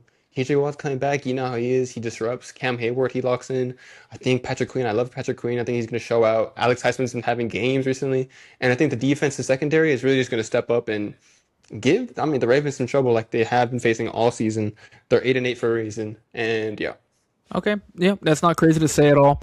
The Ravens will be without Rashad Bateman, which is our wide receiver too, as well. perfect. So yeah, Perfect. go ahead. But yeah, I didn't even know um, that. I think the rushing game will take over. Like I said, I think yeah, maybe Jameer. I mean, Jameer gives a very dynamic runner, but in Right. December, in the cold, end of season, injuries piling up, you want Derrick Henry running that football downhill. He's a different All type of right. runner. He's like you said, he wears down defenses. No one No. wants to tackle Derrick Henry, and we saw it Right. last year again in the playoffs. When the Ravens get Derrick Henry running, he does good. It just comes down to are we going to actually use him? Because we've seen in the past, he has a good game, and then we'll just completely Right. take him out to close out the game. He's a closer, Okay. and we don't use him like a closer. But No. I Yeah. I don't think it's gonna be a similar game to last year's playoffs because last year's playoffs Lamar had full running ability, Right. and the Ravens completely set all their eyes on Lamar, making sure Lamar's not running, so he was able to Yeah. freely hand that ball off every time with Derrick Henry. It's not a good idea if you're putting all your attention on another player besides Derrick Henry. I Yeah. don't think the Ravens can do that this year just because Lamar is not running with the same speed, with the Hmm. same health. It's gonna be a very tough game, and I think And you still have the Ravens. I still have the Ravens, but you made a very good point. It's going to come down to turnovers. I disagree with you Look, actually. look, but to bring it back to finish it off, I think the point you made about it being a turnover battle is very true. Whoever turns the ball over less is going to win this game. Yeah. And I'm hoping it's the Ravens. You know, I'm hoping I think the Ravens have a very talented roster. I don't think you can deny that they have a lot of talent. It's just what version you want to see. They have plenty of talent. They have plenty of talent, especially on the I defensive mean, side of the ball okay. and on the offensive side of the ball. You have a player like Lamar, one of the greatest Right. backfields Right. Right. with Lamar and They Derrick have two Henry. players on offense, a couple players on defense. Not crazy amount of talent. I That's will good to give them say. the respect. I will give them respect to where respect's given. What's it called? I think Derrick Henry and Lamar when they're running full ability, like you said, but they're not gonna be able to. They're not gonna be able to do that. And I think the Steelers, even with their full running ability, players like David Montgomery and Jahmyr Gibbs, both two different players. One's more of a power back. like you could say Derrick Henry. The other's more dynamic, more quick. Um, they shut down both of them not too long ago, like a couple weeks ago, and I think it's gonna happen again this game or this coming Saturday night football. Saturday night, yes, Sunday night football. My fault. Hey, But yeah, Ravens have a decent. They have really good depth in the backfield as well. I mean, I'm not going to compare a 1-2 it's punch like cool. It's calm. no, like because It's not if you no don't, Jameer Gibbs, David Montgomery. I'm about to say they're not them, but Derrick Henry, top 5 back in the league, best back of our generation, turns up at this time of year. You got Keaton Mitchell, who's an absolute speedster. He's a very good change of pace. He will Right. dash you with the speed. Justice Hill is very good out of the backfield. And Rashid Ali, good mix of speed and Okay. receiving as well. So it's very deep. Again, not the same mix, but if we can game Right. plan, it's just But look, go ahead. Go ahead. bro. What I'm trying to say, like the whole point is Lamar's injured, right? We always game plan good for Lamar, and with him not running his full ability, I think all y'all have really, really every game, in my opinion, is the rushing. Y'all have the rushing upside, yes. But if the whole game plan is rushing, if that's what y'all are counting on, I think the Steelers can snuff it out and cause some type of turnover, maybe in a pass or a forced fumble. But yeah, That could happen. It happens all the time when they end up playing. yeah, It yeah. it's really going to come down to I'm giving my respect at the end of the day. I think it's a very even matchup. Like I said, I think it's really 50-50. It's really 50-50. Like you said, you might not think Yeah. so. I was surprised that Vegas had Baltimore Yeah. favored by over a field goal Oh, at Pittsburgh. At Pittsburgh's big, I think, in my opinion, at this time of year. yeah. I But really don't know what Vegas is thinking right there, and I'm very excited for this game. A lot of things that are going on right now. $50 on the line, playoff chances on the line, just pride talks on the line. These are our respected teams. I'm hyped. I'm hyped nonetheless. I think it's going to come down to what version of each team shows out. Because you said Baltimore's 8-8 for a reason. Pittsburgh's also 9-7 for a reason. That's not a great record either. That's a very middle of the pack type of record. I mean, Pittsburgh's had their ups, so has Baltimore. Baltimore has had their little streakiness. It's But what it is. both teams have had their downs as well. Go back to the Pittsburgh game when they played Buffalo. Both teams have had their ups and downs. Baltimore's lost some bad It is games. what it is. I mean, Baltimore has, or like you said, the best rusher of our generation and an MVP quarterback. It is what it is. But Yeah, I okay. mean, hey, Lamar was injured for like 6 of those games. We lost like 5 games in a row. Lamar wasn't playing. I mean, it comes down to what version of Lamar is going to come out, what version of the Steelers are going to Of come out. course. I think It really, every week it always does that, come down to that, doesn't it? but some teams are just so overpowered where even they can just overpower even on a bad week. The Ravens and Steelers are not that type of Hey, team. If the Steelers come out stale, that yeah. the Steelers come out stale on offense, it is not going to be a fun game. If the Ravens come out Who stale on knows? offense, dude, sometimes no. If Because no, Steelers, sometimes the Steelers do come out stale, but their defense steps up for them, and you know this. yeah, they do. But again, that's still just putting all of the chips Of on the course, defense. And you don't of want course, you and that's need why we lost in the playoffs last year. That's you why we need lost in the playoffs last year. you need both sides of the ball to show up. But I'm saying I think it's a very 50-50 matchup. I truly don't think this regular season can end better for us, for the fans. It's a great matchup. Obviously, I'm gonna get the Ravens. Obviously, you're gonna have the Steelers. Get ready for the post. Just get ready for the post. All right, I'll be sure, watching the game, no doubt. But sure, yeah, brother. for sure. But all right, I don't know if you had anything No, else. for both of us, really, for both of us on It'll be BG fun. Nation. I'm pretty sure someone will post it there, and yeah, It'll be fun. It'll be fun. Someone will of post it. Yeah, course, surely, yeah. surely someone will post it. All right. Anything else on the Ravens Steelers talk? Truly, we can go for ever on that. I mean, honestly, that's about it. Go Steelers. Go Ravens. All right. So bringing us back to the talk, we're going to go through the top. I did want to just go over a couple things. Obviously the main focus of the NFL is right now the playoffs. Right. So I want to talk more about playoff ball when the playoffs actually start.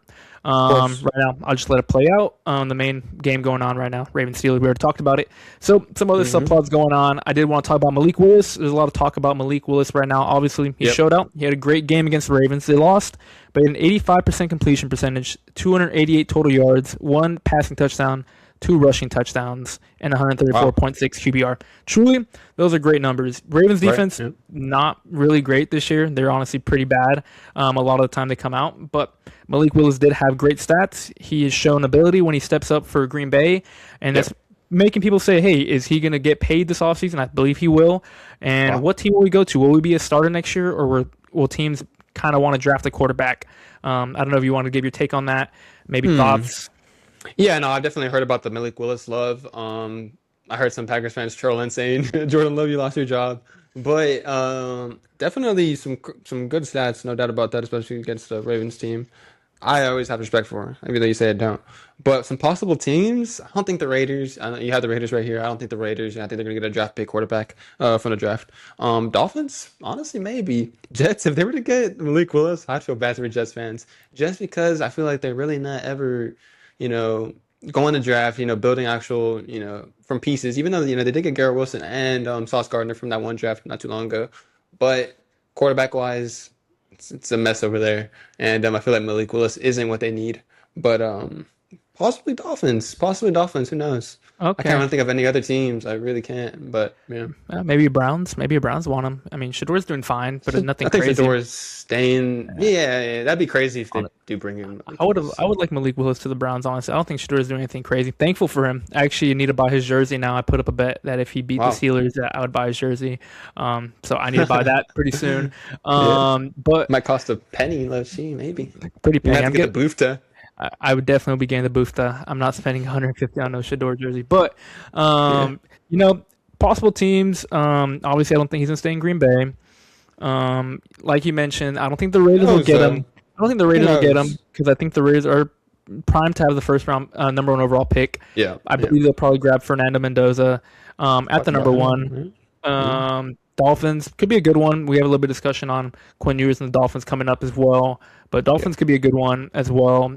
Jets, like you said, there's a lot of problems going on in the Jets where I think you throw any quarterback in there right now and they definitely have trouble being a Yeah. good starter. And you kind of set, I don't know, a lot of these teams just seem like they're primed to kind of draft a quarterback. They're Right. not ready to compete right now, except for maybe the Dolphins. So like a Jets and the Raiders just kind of putting a band-aid. I think it Right. just doesn't end up well. It sets you back Maybe. a couple of years because right now you Yeah. could be spending the draft pick to get a young quarterback. True. Instead, you're kind of middling out, not getting a top pick for the next couple of years, and kind of stuck with a bigger contract. So it's Yeah. kind of hard to tell where Malik Willis might end Exactly. up. No, I totally agree with that. And I was just thinking about it. Maybe like a team like the Colts, if they don't feel like, well, I don't think their draft pick about mid pack, They don't but have it. they don't. Oh, because of They, Sauce, right? yep. Yeah. Yeah. I mean, that's tough. I think Malik Willis could be a viable option over there at the Indianapolis Colts, but who knows? Who knows? True. Yeah, truly, I really don't know where Willis will end up. But I Yeah. think if you can go to a team, I think truly the Browns are. They have the defense. They definitely have the defense to compete right now. The Yep. defense on the You said offense, Browns? the Browns. I mean, Okay. that's what's popping in my head. Right. They seem like the type of team that maybe gives a quarterback. I mean, they give Deshaun Watson 250, so I mean, they could maybe throw out some He's more coming money. back soon, though. He ain't playing. He shouldn't play. I Why not? mean, he's horrible. He's horrible. He did fall off. He's horrible Unfortunate, on the tragic field. fall off, He's heartbreaking fall off. no, not heartbreaking for what he did, He but deserved. What did deserved he fall do off. though? Did he actually get persecuted? I don't believe so. But I So did mean, he do it, or did he think he look, paid off? look, I'm not gonna feel bad for a guy's getting paid 245 mil Of guaranteed course, to no, of not course, of play. That course. has He all the trolled. He allegations. trolled and finessed, but unfortunately, he did tear his Achilles, and he is coming back. Though, who knows? I can see the Browns being a guy, a team that bites hard on a quarterback like that. I think about Brock Osweiler, who was the backup for Peyton Manning. Yes. I mean, he went to the Texans and then the Browns, but he was on the Browns as well. Obviously, the Yeah. Browns biting on him, and like I said, I mean, I think they're maybe a good wide receiver away from Interesting. kind of. I mean, their offensive line ain't bad. They have Njoku. They I have think they need one Judy. more. They have Judy, who can be a good wide receiver too. They have a true alpha receiver like maybe Carnell Tate. They have there's good receivers in these drafts. Truly, Right. I believe they have 2 first-round picks. They traded back with the Jags, so they have draft picks. They might. I don't know if they have the cap just because due to Deshaun Watson, but they have the defense. That might be a team to look out for, in my opinion, because the rest of these teams are a little too far away, in my opinion, from Okay. competing right Yeah. now. Who knows? Maybe you just got a nice prediction right there, but yeah.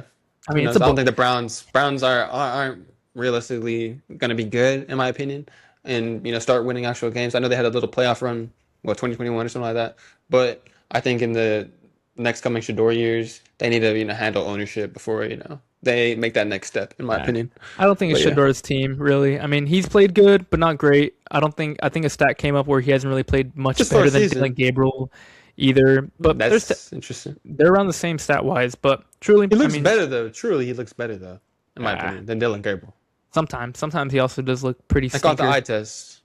Oh yeah, stinkers no doubt, sometimes. no doubt. I was watching that Steelers game, but Steelers You sold know, on offense. I think he has a decent ceiling, but a low floor as well. He can be a trash player, or he could be a pretty decent starter. But he has no intangibles Maybe that make him a great quarterback. No elite arm strength. He doesn't have the mobility.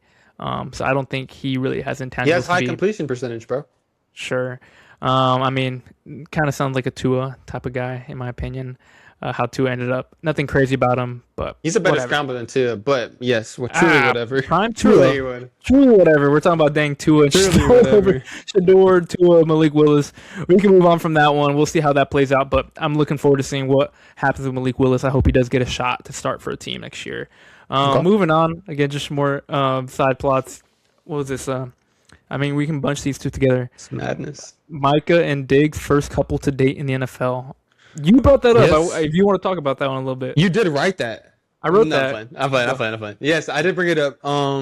So basically, what this is about is Trayvon Diggs, former Cowboys cornerback, got released by them. Green Bay Packers picked him up in the recent trade. Michael Parsons also went to the Packers earlier in the season.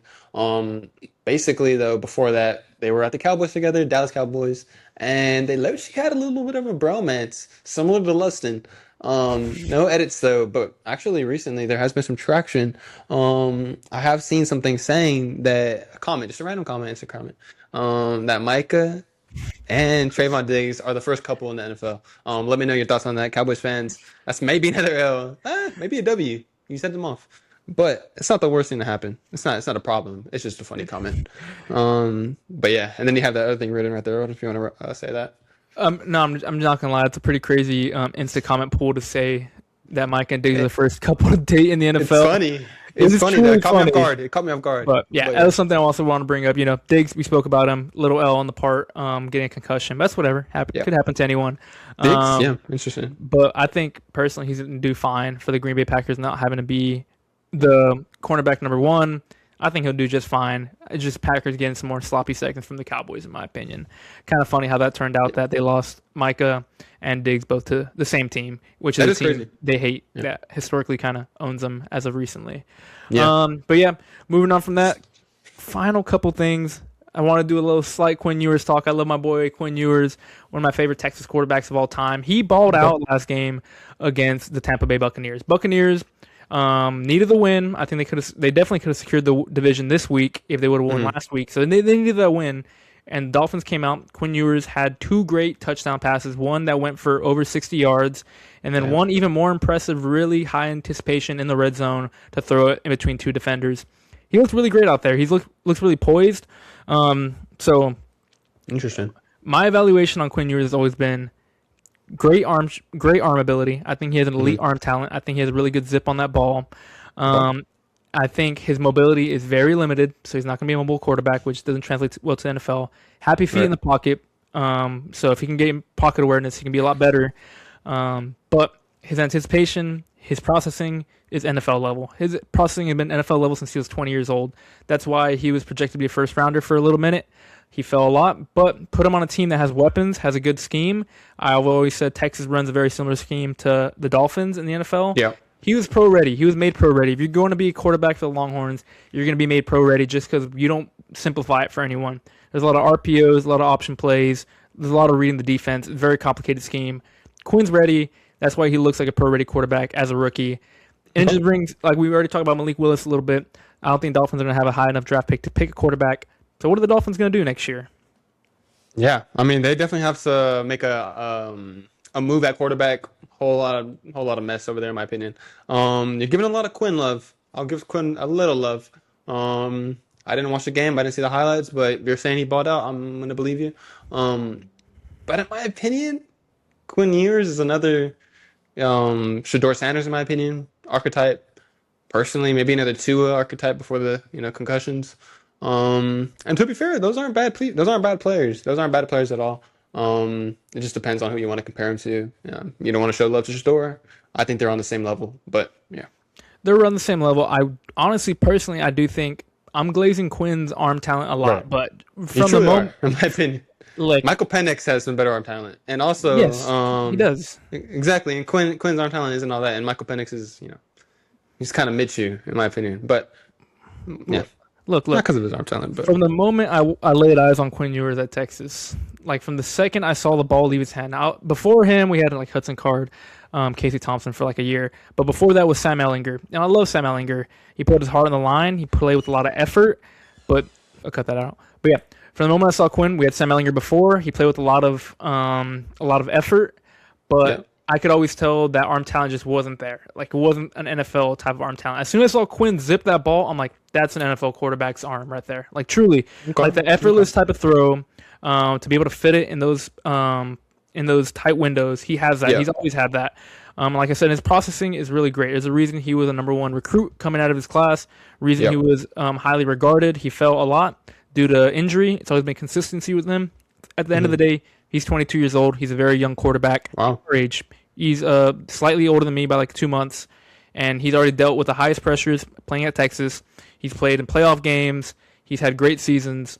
I yep. think you give the kid a shot. At the end of the day, Oh, the Dolphins were able to do well with Tua, a compromised Tua that didn't have arm talent. yeah, Quinn doesn't. You might not say has the greatest arm talent, compromise but to compromised Tua truly. But Quinn Ewers at the end of the day does have the ability to move the ball downfield, to have those shot plays. You think about the moon ball he had against Alabama. He has yeah, the arm to open up the top, and we have a player like Jalen Waddle, Tyreek. I don't know if Tyreek's going to stay or not, but if you have those two players out there, HN, yeah, and then you can bolster up that O-line in the draft, you can build something around Quinn. But at the end of the day, I think he might be career journeyman, maybe like a Colt McCoy was, another Texas legend. But yeah, I think he's played yeah. out and he's getting some love right now. I'm just going to give him some love as well. I hope he does get the start, at least to start the next year. Yeah, no, for sure. Now that you say he's 22, I definitely agree with you. I've been agreeing with you. Give that man a shot. And also I think give Shador a shot. I am mentioning Shador once again, even though this is Quinn talk. But yeah, Hey, these are young guys at the end of the day. You got to see what you exactly. have. That's why I'm kind of correlating them. You But got to see what you have with them at the end of the day. You know, if they don't have it, it's all right. They're still going to make millions. They're still going to be good backups. yeah, They still have their name at the end of the day. very solid They'll be fine. backups. They'll be It's the fine. best job. It's the best job in the NFL. Truly. But But yeah, yeah. moving on to the last one. It's a take you want to bring up, something you heard. So if you want to open it up for us. Yes, I could definitely open it up. So Cam Newton, actually, we'll just start it off with a quote that I heard from Asante Samuel. Um, Quote unquote. Honestly, Cam Newton wasn't a game changer. He was just a big guy that can run the ball. Not much talent in that. And honestly, that's quite crazy to say, in my opinion. He's talking about whenever Cam Newton, kind of hesitate the jump. I guess he was playing against the Broncos, I believe, right, in the Super Bowl, and he got a lot of criticism for that. And I know recently you want to talk about something right now, that you saw and that you sent to me, but it's pretty crazy to say, in my opinion. Kind of disrespecting him in every way possible. Truly. But I think he's spitting a little. It's disrespectful. It's disrespectful, but he's spitting a little. Has some truth to it, but yeah. Look, I've had my beef truly with Cam Newton in the past. He's a warlock. We don't support that at all here at BG.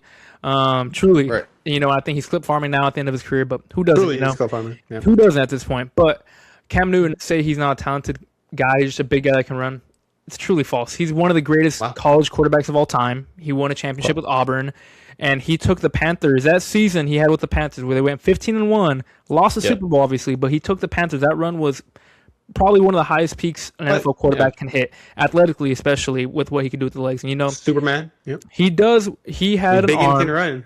He's big and he can run. You know what? That's talent right there, though. Not all big guys can Right. run. Not all big guys can run. Not Right. all runners can throw the ball. He was able to do everything, and he carried that team with like no receiver. They had like Kelvin Benjamin, who was injured most of the year. Then he made Ted Ginn Jr. a viable option. That is a return man that he made a viable option at receiver. Wow. He truly transformed that Panthers team that 1 year. Yep. You say it's 1 year or whatever, but he was something special back in his day. Truly, I think it's No. disrespectful to say that. Yeah. And like I said, it's extremely disrespectful. Basically what I was saying was disrespectful. What was disrespectful was this part where he said not much talent in that. That's crazy to say. He did bring the Panthers to a Super Bowl, and like he said, he did bring Auburn a championship. Definitely talent, no doubt.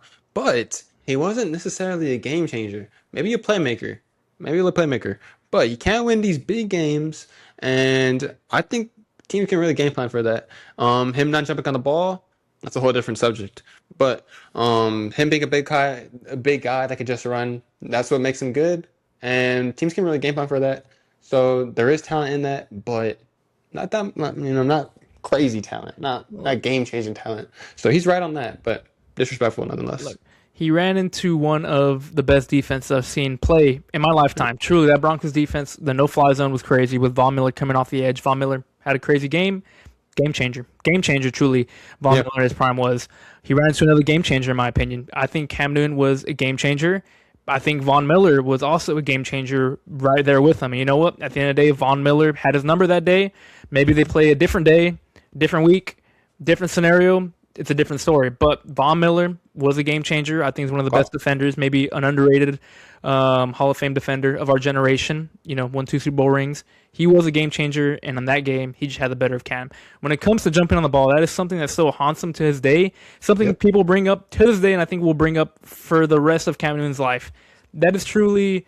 It's truly unforgivable. Something happened similar today in the Panthers game where Bryce Young, there was a fumble, and he hesitated to jump on the ball, and I literally got flashbacks to watching that Cam Newton play. You know what? He recently came out. He interviews a lot of people. He came out, and someone asked him the question, why didn't you jump on the ball? You know, it's taken 10 years. Truly, it's taken 10 years. He's a grown man. He's a proud man. We talk about pride. There's a lot of pride that comes in the sport. He's a proud man, top of his game. Truly was Superman. He was Superman. He was unstoppable. Nothing could stop him. Superman. He got stopped. He didn't jump on the ball. Someone asked him, why didn't you jump on the ball? He finally admitted he was scared. He was scared. Von Miller was harassing him that day. Truly, he was scared. And you know what? I felt for him. I felt pretty sad. That is the lowest the lowest point of a man's moment all time. You're never going to live that down. You're always going to live with regret because you didn't win the Super Bowl. You didn't jump on the ball. You didn't give 100%. And honestly, I just think that's a little sad. So I think kicking a man while he's already down, I don't respect it. Okay. Well, I'm personally not gonna feel, bad for someone making millions at the end of the day. He just play football. He does deserve it. But him not jumping on the ball is a coward play. His teammates are sacrificing their damn lives on the field. Panthers, defense, they had a fair game as well. And they had a great season. And I think, all of that just to come to where, Cam Newton doesn't jump on a ball, to possibly retrieve it. It's crazy, man. It's crazy. Coward play, in my opinion. Definitely not gonna, go too much and disrespect the man at the end of the day. But definitely an interesting thing to talk about, controversial thing to talk about. But yeah. Hey, That's my take on it. He admitted himself. I mean, he said he was scared. I mean, it takes a lot to come out. Cowardly. It takes a lot to come out and actually say that out loud. It takes a lot to say that of a man of that stature and pride. To say that out loud in front of millions of people, it takes a lot. Everyone knew, right? Everyone knew what it was, though, Bear. Everyone knew what it was when we saw it. We're like, bro, he's scared. He was scared to jump on it, and him taking accountability. Yes, that was the right thing to do, but that's bare minimum. And yeah, that's basically that. Yeah, that's enough Cam Newton talk. We've spoken about Cam Newton a lot. Usually poke fun at him, but personally, he's a clip farmer, bro. He is a clip farmer, but I can respect that as a fellow clip farmer.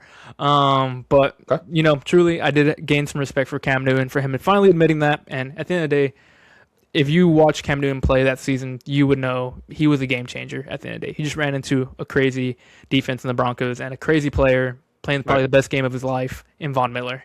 But yeah, that pretty much wraps up our NFL. We went through a lot, even though I didn't think there's too much to talk about. We can go on to college football, where it is heating up. It is heating up currently. I've watched a lot of the bowl games. I've watched like every playoff game so far. But yeah, I just wanted to start off. The tides are turning. Alabama, Crimson Tide, Ohio State, and Georgia all go down on the same weekend. You know what? I had Bama. I did not look. I didn't have Bama winning, but I definitely did not have Bama getting stomped out. I don't think anyone had Bama getting stomped out. 38-3. No one really predicted that. Truly. Can I keep it a buck? Go. Can we keep it a big buck? And I'm not even lying when I say this. I had Indiana stomping Bama. I kid you not. I also had Oregon stomping Texas Tech. The game after that, I did not have that. That was a crazy change of events. We could talk about it in a second. But I swear, I did have them stopping them out. I could show my receipts. I unfortunately didn't hit the parlay. But I had unders on Ty Simpson and one of the receivers. I forgot who it was.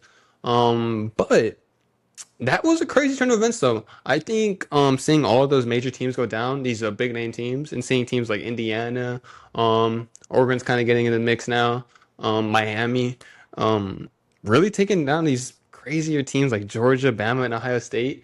They're selling the job. They're definitely selling the Duffy, and it's crazy to see Georgia go down. Um, and what is it, back-to-back playoffs? Yeah, Who did they lose last year to? Notre Dame. Yes, it's honestly crazy to see all that, but yeah, Yeah, no, honestly, so Bama, I didn't have Bama winning. I don't think I really gave a true pick, but right. I didn't I didn't have confidence in Bama just because their offense isn't great. They haven't Yeah. been great all season. I definitely did not have Ohio State losing to Miami. I definitely, with No. Yeah. confidence, thought they were going to beat Miami, but Miami showed out. Carson Beck For was sure. bottom of the line, and the Yeah. most surprising for me was Georgia losing. I didn't Yeah. even want to come out and say this. I was like happy I hadn't said it before, but personally, my pick to win this year was Georgia. I know Georgia has their flaws. Georgia looked weak at some points in the season, but at the end of the day, I thought Georgia was going to come out, experienced team. Yep. We all expected Georgia to kind of become the next Bama and win constant natties, but again, like you said, back-to-back years getting eliminated, Yep. kind of falling short of where they should be. I was most surprised about Georgia really losing to Ole Miss, especially to Ole Miss without Lane Kiffin. Um, Yeah. but yeah, Yeah, yeah. no, honestly, crazy, very crazy. I kind of anticipated it was going to be like a little shootout. I definitely had Georgia winning. That was crazy to see that they got upset. Um, I think Kirby Smart, he's definitely a staple piece. I think he's not going to go anywhere. But I think his lack of success in the college football playoff 12 team format is interesting to see, definitely. Yeah, I mean, and that just brings us. I mean, we can talk about these teams, but at the end of the day, they did lose. So why talk about them now? We can talk about the four remaining teams. Indiana. Sir, So we can go one by one, talk about them a little bit. Indiana, number one, with Heisman winner Indiana. Mendoza, the Cuban Missile Crisis. Some are calling him Yes, Cuban sir. Heritage. I think it's a fire nickname. The Cuban Missile Crisis. That is Fernando fire. That is fire. Mendoza. But Indiana, surprising. I believe they have. I mean, it's not fact checked, so Yeah. but I heard somewhere they have 10 zero stars playing for their team right now, Yes. which is crazy going against teams that Yeah. have 5 stars across the board. I Yeah, I think did they see have that too. they have no 5 stars. They have mainly an assortment of 3 stars and some 4 stars. So for them to be number That's one, stomping out teams like Bama, who definitely have plenty of high talent players, is yep. crazy. I mean, Kurt Signetti definitely putting a bit as maybe the best college football coach right now. Surely. Yep. That's Indiana though, and they're stomping out everyone. They surprised me. I didn't know they'd beat Ohio State. I didn't think they'd beat Oregon when they played them. I definitely Yep. didn't think they'd stomp out Bama. After that, you got Miami. Yep. You know, Miami. I've had my critiques on Miami just because I see Miami kind of like a Texas where they're always really hyped up. They're a big brand, but they haven't done anything in a long, long time. Yeah, you I did have miss on that. I You did have, miss on yeah, that. and I have my critiques on not Stetson Bennett, Carson Beck, just because he was with Georgia. He never did anything with Yep. Georgia. I thought he Yep. never looked great in the big moments, but he stepped up. He got them the win. And you know what? I honestly love seeing Miami roll right now. I love watching their defense Yep. as well. With I'm gonna forget his name, even though he's the best player. Their defensive end, the one with the crazy hair, messed up hair, I don't know exactly, but I know that unit in Bane. Miami is moving. But yeah, Miami's playing good. Oregon's gonna do the thing. They've been super close recently. Yep. Dante Moore. Yeah, and that's probably the one where I, with confidence, thought they were gonna beat Texas Tech. Their defense Yep. really showed out and absolutely shut them down, shut them out. Actually, Texas Tech. Yeah. It's So crazy. they're moving well. It could Yeah. be the year for them. And the most surprising, in my opinion, is Ole Miss. Just from Yep. Yep. what they've gone through, they had a great record, obviously, but Lane Kiffin moving on, leaving them out to dry, having an interim, the coach in Golding, coaching them right now. I did Yep. not expect them to beat Georgia. I did not expect them to rally around their new head coach as they have. And just seeing these four assortment Yeah. teams, knowing that one of these four teams, it'll either be Miami, Indiana, Ole Miss, or Oregon, knowing that one of them will have a national championship Yeah. at the end of the season, it's crazy to say, and I'm all for it. It's super fun to watch. Obviously, I wish it was my Texas Longhorns. I feel like the Longhorns Yep. were ahead of each one of these teams, truly. So to see that these teams have kind of surpassed them and are having a good season kind of Yep. hurts me a little bit, but honestly, it's a fun watch. But pretty Yep. much to wrap it up, question, who do you got winning it at this point? Yeah, that's truly the greatest question of all for the scenario. I have Indiana winning it all. I have a whole lot to talk about just that whole segment, honestly. It's great to see Indiana balling out, in my opinion. It's great to see all these teams balling out. Fresh slate. I love to see it as well. Indiana, like you said, the Cuban Missile Crisis. Did you see that one thing? What's it called? He really respects his heritage, and so he has like a 600 family meetup or something Yes, like dude. that. Like I think it was like 400, but yeah, Something like 400 that. Yeah, something every like four that. years, like Crazy. the Olympics. 400 Mendozas meet up for reunion. Insane amount, bro. And like honestly, I always just like laugh at like whenever people are like, "Oh, hey, that's my cousin." Oh, Bro, wait, that's my cousin. And it's like he's, every like person, bro. Truly, 400 people. Who he might knows, bro? he might That's be cousins with everyone truly in the world. We might be related to Fernando Mendoza in some way at this point, and honestly. honestly, that's where it gets tricky, bro. That's where it gets tricky for many things. Like I feel like dating wise, that could get tricky for him. But yeah, Trolling. I truly think Indiana's gonna take it all the way. Their coach at the helm, I love him. Honestly, I love his whole demeanor, how he acts on the sideline. I love that, bro. Mad serious when he was like up 3 touchdowns against Bama. Stomp on him, bro. He's a damn Saban disciple. Exactly. But I think Indiana's gonna take it all. You could say who do you have winning as well. I kind of want to talk about the other teams as well. Yeah, I'll talk about it after you say though. gotcha, Who you have gotcha. winning? For sure. Yeah, super exciting stuff going on. And you know what? I am rooting for Indiana to win. As you said, I'm a big fan of Kurt Signetti. His demeanor on the side, his facial expressions are honestly top tier. Just dead serious. Facts. They're Funny, top tier. And funny, but so serious. Fernando Mendoza is super easy to cheer for. He's always just super, super jolly, super happy. They're truly winning with the power of friendship and good vibes over there in Indiana. I don't know how they're doing it. Yeah. So I am rooting for Indiana all the way. However, I think I'm going to take Oregon to finally win their first national Wow. championship. You know what? Miami is rolling. They have a good defense. I can see them winning as well. Ole Miss, I feel like just from what they've gone through at this point, don't have the Right. facilities to do it. It'd truly be a Cinderella run if they did. Indiana, I feel like eventually will meet their match, and I think Oregon just has the experience with their head Right. coach, with their team, great quarterback to match Mendoza. I think Oregon has the chance to win the national championship this year. Yeah, man, honestly, that's a pretty fair pick. Really quickly, I can just go through the other teams why I kind of feel like they can make it. Indiana, I already kind of said my reasons. Like you said, Miami, their defense is rolling. I think they really have a unit over there that's moving strong, moving hard, and they want it, in my opinion. But I think they're gonna get outclassed. I think Carson Beck's kind of, he's leaning a lot on his team, which obviously is a team game, but I think he's not gonna be able to perform in one of those bigger games, coming down to the wire. And then we got Ole Miss. Honestly, that's crazy that they're moving like that, but I think they're playing with a chip on their shoulder. Their quarterback, I don't remember his name. Do you remember his name? Ooh, He's tough though. Trinidad. He's Trinidad. Yes, Trinidad. He's tough. He's very tough. Tough. It's honestly, this reminds me really quick. I'm just say it right now because I might forget of the Lane Kiffin. Did you see that? The thing he tweeted or something like that. He's like, "Go Trinidad" or something like that, or like not that, but like go Ole Miss or something like that. Yeah, Yeah. showing some love to his former team. And then bro, people were like hating on him and like just like They have all reason to yeah, hate. basically just hating on bro. We have some more to talk about Ole Miss and Lane Oh, we Kiffin do? as well. Okay. We have reason to for people to be Okay. hating on them, so we'll get into that right now in a For bit. sure. And then just to wrap it up real quick, Oregon, that's your pick. Not a bad pick, honestly. I think their coaching is really what's gonna maybe push them over the edge. I like Dan Lanning. I think he might be due for a chip. But I think Indiana's gonna take it. Yeah, truly, I do hope Indiana wins it. So it's truly anyone's game, like you said. But yeah, and I just wanted to give a quick shout out. So the player I was referring to on Miami is Ruben Bain. I believe he's Bang. the best player in college ball going into the draft right now. So whoever Wow. gets Ruben Bain, I think is getting an absolute stud. I don't think any of these quarterbacks are really blue chip prospects. One would say Right. Mendoza's good, but he doesn't have like the crazy talent. I like Mendoza. I like how he, proves himself in the pocket, his Yeah. stature. I Hey, think he can really And he steps up. But at the end of the day, I think Ruben Bain probably is the best player coming out of there. He'll definitely go top 5, maybe hopefully top go to the 3. Steelers for real. Oh yeah, for real. But yeah, moving on. So did you have anything else to say about those 4 teams, or can we move No, on to the very lane? excited Okay. though. Yes, very excited Okay. to move on. So some news didn't even come out, not even like 24 hours after Ole Miss upset Georgia. Lane Kiffin looks like he'll be taking a couple more of those coaches that are on Ole Miss's squad currently. That are still currently on their squad. So not only did he leave them right before the playoffs, Yeah. Ole Miss is in the playoffs, 2 wins in, and he's still planning on taking some of those coaches. I don't know if they know exactly which ones, but some of his players felt disrespected.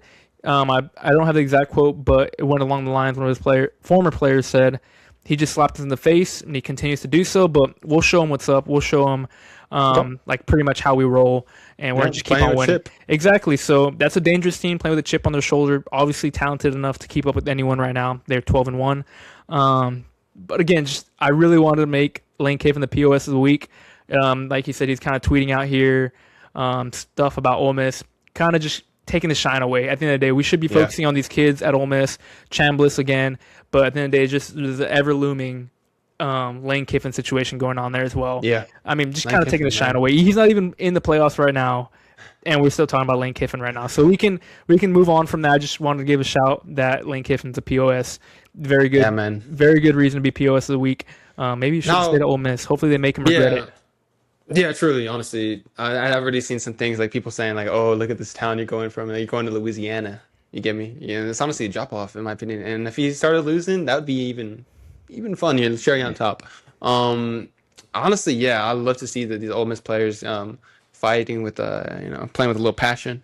Even though I'm sure all teams are right now, currently in the playoffs. But they're balling. I'm Yeah. glad to see it. I'm happy to see it. But Yeah, they have a little something extra on their shoulder though compared to those players.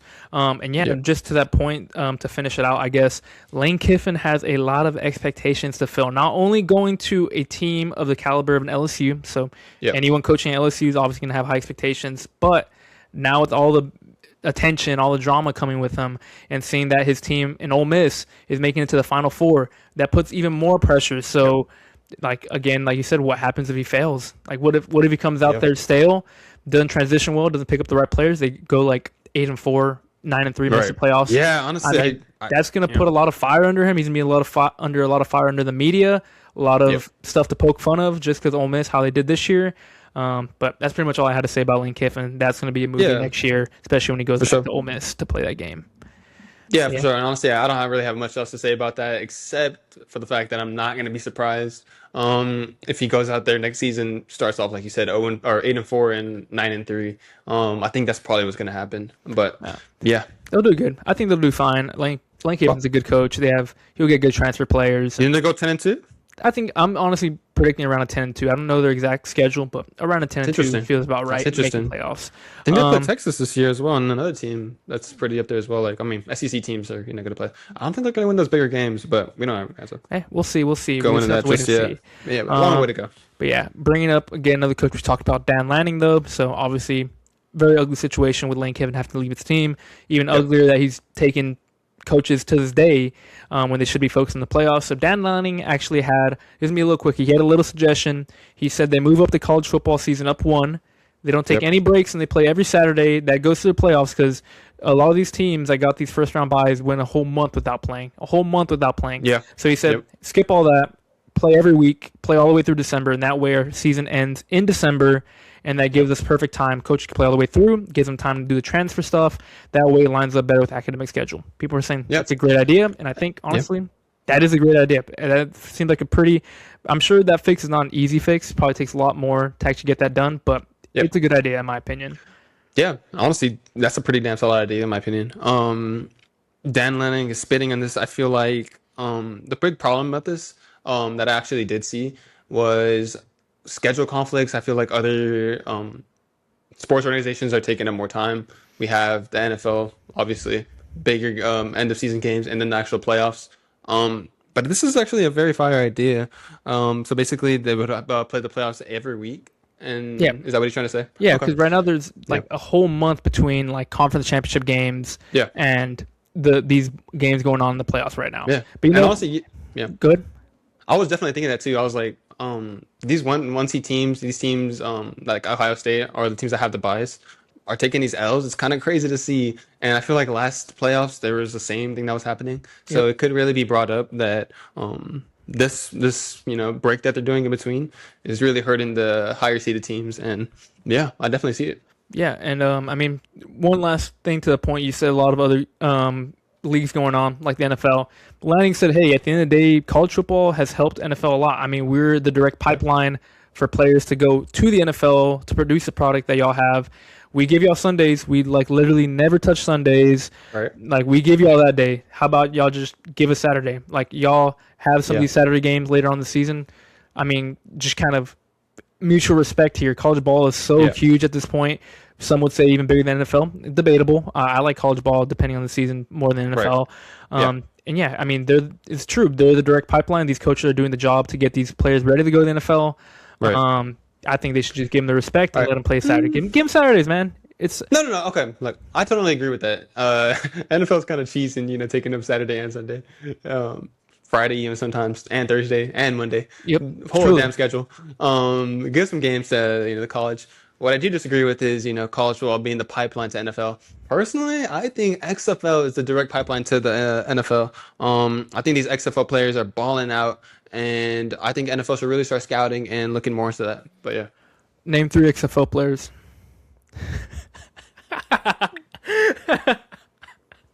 All right, ready? Destroying. All right, bro. We can move on. Truly Rose trolling. Holy blank. All right. I put him on the spot trolling. We can move it on. Let's move that on. So I promised a little bit of Texas glaze. I've been talking a lot for this college ball, so I'll try to make it quick. I do want to give some Texas glaze. Shout out to Dose, my boy Dose, Diego Tamez. He doesn't listen anymore just because he only wants to hear Texas. I try to keep it impartial. But Texas finished the season out well. They had a very hard-fought game against Michigan. They closed it out. They ended up pulling away at the end. And you know what? I just wanted to give a little kudos to Texas. I've said it since watching the Ohio State game. Obviously, they came in number 1. Technically a disappointing season, not even making the playoffs. But I said they're a very green team. So 4 starters from the O-line went to the NFL. Every receiver, the tight end, Quinn Ewers, they all left for the NFL last year. So pretty much a whole new offense. It's a complicated offense, like I said. Arch didn't adjust well. He played horrible. I want to give a lot of kudos to Arch. He played horrible. I hated Arch the first half of the season just because how badly he played. He is so fun to watch, though. If you go out there and watch, he's not a perfect quarterback, but the way he can run the ball, he had crazy stats against Michigan. The way he can throw the ball, the talent he has, and the enthusiasm he plays the game with, true kudos. Because, like I said, he was not a mediocre quarterback. He was a horrible quarterback. He was throwing passes straight to the dirt. I remember being at a Texas game where I don't want to say we because I didn't do it, but the Texas fans booed him. The student section booed him off the field. Did he? Okay, be honest. Did you actually boo him or not, bro? I usually don't boo. No, I don't boo. Okay. I never want to boo because Quinn Ewers was my guy, and people will boo Quinn Ewers out. You say put Manning in. Quinn Ewers is always my guy, so I didn't like seeing. I'd like seeing it on the other side of the that's crazy, man. Honestly, that's crazy. I would never boo my favorite team, bro. Like that's what I'm just saying. My personal opinion. I just don't think it's classy. Truly, I didn't like the boo. Whenever they threw the cans on the field, I was there for that against Georgia. I said, don't do that. It just makes you look like garbage, honestly. Have a little more class for a high institution like Texas. But he played horrible. I really was not a fan. I knew the talent was in him. I really did. But he really turned it around. He finished the season off with a really good stat line. Texas finishes 9-3, finishes the season with the bowl win. I think they're going to come in with, obviously, they always do, come in with a lot of expectations. They're going to come in as one of the favorites next year to win the chip, and I think truly next year may actually be the year. And I wanted to throw one wild prediction in. The transfer portal is officially open. I've been thinking this one for a while. I believe Ryan Williams will transfer over to Texas. Right now, Cam Coleman, as of today, he was here on campus. That's the number 1 transfer in the portal. I really hope Cam Coleman comes, but I think Texas has a good thing with Ryan Wingo. Go ahead. Quick question. Who is Cam Coleman, or what position does he play? Lordy Lord. He is a receiver for all good. He's a receiver for Auburn. He is like one of the best receivers in the nation. He'll be a first. That might ring a bell then. That might ring a bell actually. He's a beast. That might ring a bell. He's a beast. It doesn't ring a bell off the rip, but he's the number 1 player in the transfer portal though. He was just here to take a visit to Texas. Damn, that's wild, dude. I need to do some research on him. That is crazy though. That is crazy. Wherever he goes, he'll be a game changer. But I hope Cam Coleman comes, but my prediction is Ryan Williams will come. He was predicted to come to Texas for a long time. Last second, went to Bama. I think he needs a new change of scenery. We have Ryan Wingo. Ryan Wingo is a wide receiver 1. He plays good. He needs a running mate. I think Ryan Williams would do great there. And then we have some good players. Khalil Lockett just scored a touchdown. He's a freshman as well. Christian Clark, running back for Texas. We lost a lot of running backs. We're also in the mix for the top running back transfer. But there's a lot of talent there. So talent's never an issue. I think Texas comes out. I just want to give you kudos. Texas, I think they played well. At the end of the year, it's a down season for Texas, but they still ended up with wins over Oklahoma, who was a playoff team, and A&M, who was a playoff team. So the 2 rivals who had great seasons Texas ended up getting wins against them. No, yeah. Two of the losses were against top 3 teams. So not a crazy bad season. I just want to give a little love to Texas there. Been a little while. No, for sure. Shout out Texas, honestly. Welcome. I'm glad they showed out in that Cheez-It Bowl. And honestly, just talking about like how their overall season, not obviously the best season. You didn't get into the playoffs. You lost some lower level teams like Florida. But those big wins, like you talked about, I personally feel like y'all season was better than a team like A&M, honestly, truly. Because that A&M end of season was wicked. Absolutely wicked. I argued, obviously. I argued with my friend. So I went to the Oklahoma game and the A&M game this year just because I'm a senior. So it might be my last ever time as a student. I wanted to enjoy it. Raucous games. They're amazing games from start to finish. Huge wins for Texas on a down year. And like you said, I argued that I'd rather have a season like Texas did, going 9-3, finishing out with high hopes, finishing out strong with 2 wins against their main rivals, than an A&M who didn't really beat any big teams this year except for Notre Dame, lost to their main rival in Texas, lost 2 in a row, and ended up only scoring 3 points in the playoffs. That ends a great season. They had a great season. They really had a great season. On a very sour note, finishing with 2 L's, one to your biggest rival, and then falling flat in the playoffs. I mean, that's just not the way you want to end the season. So arguably, I'd say Texas, I think, should be kind of higher ranked than A&M. At the end of the season, they have a head-to-head win. They only have 1 more loss. So I think Texas, personally, I don't want to say had a better season, but A&M had honestly, kind of had a I'm gonna say it. And honestly, you argued that really well. And I was really kind of arguing that as well. A&M, I feel like y'all did have a less of a, not that good of a season as Texas did.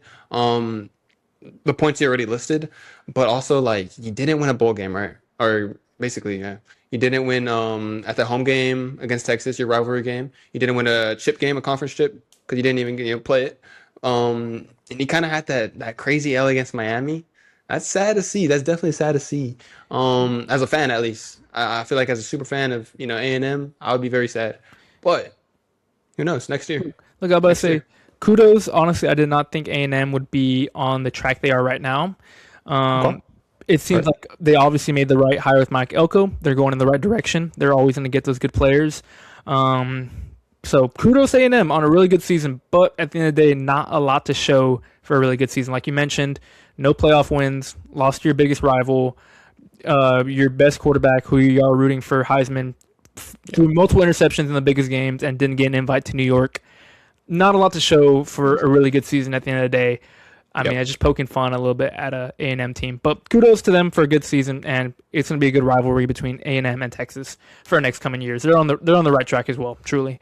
But yeah, truly. Final thing for college ball, man. We've been freaking going this pod. Epi 10, we had to make it the longest and biggest podcast yet. So hopefully you are still here with us. I'm liking it. Last thing, a lot of stuff going on right now. It's a fun time in sports, but portal just opened up, and I just wanted to mention a couple notable names for the quarterbacks in the portal and where I think they might go. You can throw out where you might think, if not. Okay. But yeah, DJ Lagway, former quarterback of the Florida Gators, very highly touted recruit, fell short. New coaching change in Florida, just not working out there. Honestly, really disappointing for DJ Lagway, but he's talented. I believe he'll be going to Baylor, just because he is from Texas. He already took the visit there. Baylor has money. They have a pretty good team, good coach. I think DJ Lagway would do good at a Baylor. Do you want me to just keep going on these? I can just keep going on these. Yeah, honestly, I kind of just laughed right there because I was thinking of a totally different quarterback, bro. I was thinking of the quarterback who failed for the Florida State, I believe. Wait. Was it Florida State? Or was it Clemson? His name started with DJ as well, I believe. Oh, DJ Unga Baluga. Yes, bro. I was thinking of him. I was like, bro. No, not that boy. DJ Lagway, I do remember seeing in a couple games, but yeah. Dylan, Dylan Raiola, the Patrick Mahomes clone. He was at Nebraska. He's in the transfer portal. I believe he'll go to an Oregon. He seems, it's kind of the common thing to say. He seems kind of like a clout chaser, kind of just trying to be famous, obviously stealing Mahomes' deal. But he's a very talented quarterback at the end of the day. Leaving Nebraska, I think he will go get another bag. Oregon has a huge bag, obviously. I think it's a good fit. They'll be losing their quarterback at Oregon. I believe he's going to be going to the draft. I think they get Dylan Raiola, and he's a good fit there. He's a flashy quarterback, and they have a flashy offense. Sam Leavitt, quarterback of Arizona State, was supposed to be really great this year, early Heisman favorite in the race. Arizona State didn't do too great. Obviously, a lot of talent left, and Cam Scadaboo, he entered the transfer portal. And you know what? I think I had him going to. I forgot where I had him going to originally. It definitely wasn't Kentucky, but as of now, it seems like he's almost a lock to go to Kentucky, which I find surprising. I know they have a good head coach. I guess a lot of money, but right now it seems like almost. I had to change this one up. It seems like a lock. He'll be going to Kentucky, and then the last one, Drew Mestamaker. He is a little under my radar. He played for North Texas, who had a great season. He had a great season as well, and I believe he'll stay in Texas and he'll go to Texas Tech because their quarterback just kind of blew it. They have plenty of money. Some help on offense. They have plenty of money, and he seems to be one of those good quarterbacks that come out there and change the program. I think he fits well in Texas Tech. And that's my predictions for transfers. Like I said, I got Ryan Williams going to Texas, and then I got those 4 boys going to those respective schools. Hopefully I hit. Hopefully I get a positive rate. It seems like Sam Levitt's a lock. But yeah, pretty much it. What I have for college football. Do you want anything else to say on that one? Yeah, no, that's pretty much it for me as well. I'm excited to see these next coming playoff games, but yeah. All right. And time for our. Do you want to just? Yeah, I guess we got one last one to go, and then a little ending. But yeah, yes, sir. So let's see our fan section. My favorite section. And you know what? The fans showed out. The fans showed out for Epi 10. I let y'all know. Put something for Epi 10. You know, it's a big momentous occasion. So the fans did show out. Let's go through. Starting off with producer J. Green. He said, "Congrats on double digits Epi. Red heart." So I appreciate it, Jay. I truly do appreciate it. Jay was our producer in the early couple episodes. Always helps. Always shows love. Shout out, Jay. Yeah, helped out a lot. Produced, I'd say our best produced episodes, 3 and 4. He was there, helped us out. Knows a lot about lighting. Good camera. He's truly check out his stuff. He's really good friend of the pod. Humanic visuals, yeah. But yeah, shout out, Jay. Truly heartwarming. Like I said, didn't think we'd make it to episode 10. It's been going great. We appreciate it. Then we got your sister, Kaylin. Is that her name? Kayla. Yes. Kayla. Ooh, Kayla. Sorry about that. She asked, Roy, how many fish did you catch? I was waiting for this one. I didn't want to ask you because I know she had asked this. Roy, how many fish did you catch yesterday? Since you wanted to miss the episode yesterday and you're out there for so long, what was the grand total number? Yes, so the grand total number was 2 fish. Okay. Basically, we went to the lake first. Didn't catch anything. Absolute skunk. Very windy. Super windy yesterday. Not a very nice day, though. But nothing there. Slid to the creek. We started catching some. I started catching some. And then producer G and producer E, actually, they ended up catching some later in the night. But we all got a catch. I caught 2. They caught 1. Very good night for fishing, in my opinion. I really wanted that 3rd one, but wasn't able to get it. I'll be happy with 2. Hey, 2 is good. I haven't caught one in a fat minute. And you know, at the end of the day, I was mad. All good. Here we are. Pod's still coming out. It's not all about the catches sometimes. And you know about that. I guess so. Producer E caught something quite interesting too. I saw a video. Yes, what did he catch? Yes, this absolute troll maxer, bro. They're over here saying, okay, like, I don't even know if I want to say it on cam. Okay, I'll take accountability. I'll take accountability right here. I did catch my first fish at the creek, or not my first fish, but my first fish yesterday. I unfortunately did gut hook it, and I don't know if you know exactly what happens whenever you gut hook it. Basically, you know, it leads a pretty big cut if you do end up getting the hook out, and unfortunately, they do most of the time pass away. And that's what basically happened to this fish. Very nice looking fish. I take full accountability for that. My friends are giving me a slightly hard time. Gumbo, he was just trolling though. But no, truly, I do feel bad for that fish. I'm glad that it bit though, for sure. But basically what I was saying, they were troll maxing me, bro. They were over here saying, bro, it's a fine, bro, you're gonna give charge. I'm like, bro, it was an accident, it's a complete accident, right? Like, come on, bro. And then this guy over here troll maxing sees a fish in the creek, right? And it's like literally about to attack. Like it's literally looking for bro like this, just like looking for bro in the water, to like head up. And then he's like, bro, look fish, or look snake. And I was like, bro, chill. And then he puts the bait right in his mouth and like provokes it. And like it just and like snaps at it, bro, and like just like absolutely tanks his bait. And then he's like going around crazy with it. Show, pull it up. I unfortunately can't. You might be able to. I might be able to. I sent it to the chat, and I'm pretty sure they saved it. But oh god, absolute troll maxing. It was a wild video. Eli's end. That's a fine boy. But basically caught two. Very happy. All right. Very good day. I'm sorry for making this pod late though, but very good day. Very good return. I really want to show that Yeah, you video, could go ahead and show it. but I'll move I on saved it in to chat. I'll move on to the next question. That way, I'm not Yeah. stalling.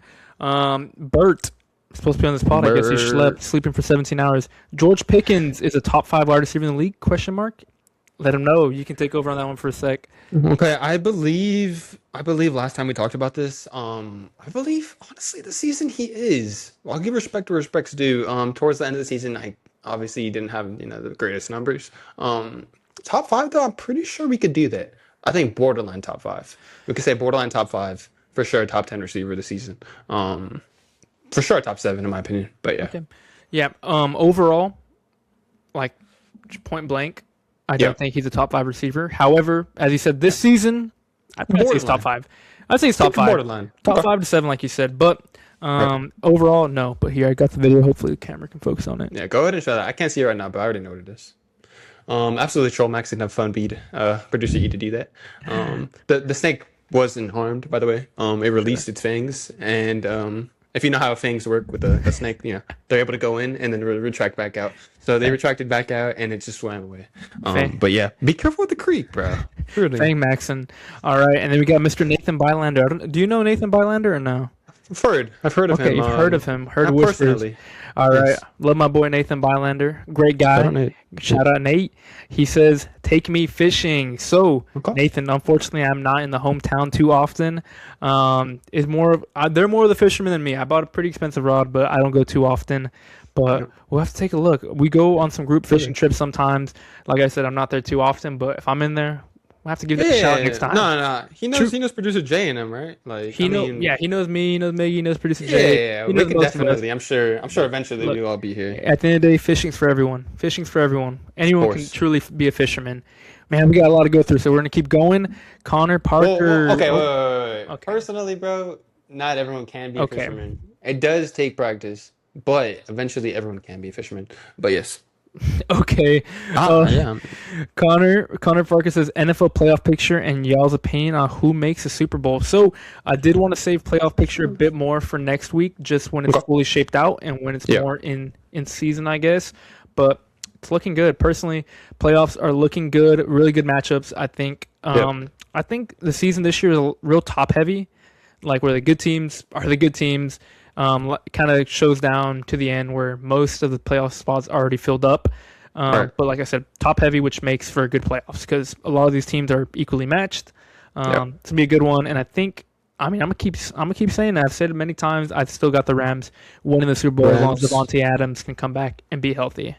Right. Okay. Like you kind of just going back off what you said. Definitely, actually, kind of going not off what you said. You said top heavy teams. I feel like these teams are, the good teams are standing out more, obviously, but definitely a new mix of teams. I'm excited to see about in the AFC at least. I feel like NFC is kind of similar to what you have. Top heavy possibly in there. Seahawks though, they're kind of showing out. Seahawks are showing out. Not really expected in my opinion. Prior to the season starting. Who else? Rams are always, pretty expected. Niners with all their injuries, not really expected in my opinion. A lot of different. The most thing I'm excited Bears. about. Bears, yeah, exactly. I mean, who thought they were gonna have a season like that with their new head coach and Ben Johnson? But yeah, I'm excited to watch the playoffs. In my opinion, my personal favorite thing about it is the mixing matching of teams. But to wrap it up, I do have the Pittsburgh Steelers taking it all the way. I think they're going to string some games. First off, they're going to start tomorrow. Take the dub, Sunday Night Football, Ravens. Then they're going to slide on whoever they play. That's how they're going to be the Texans, in my opinion, or the Texans. Chargers, probably Texans. They're going to definitely smoke them. Shout out Aiden, but that's going to be a classic.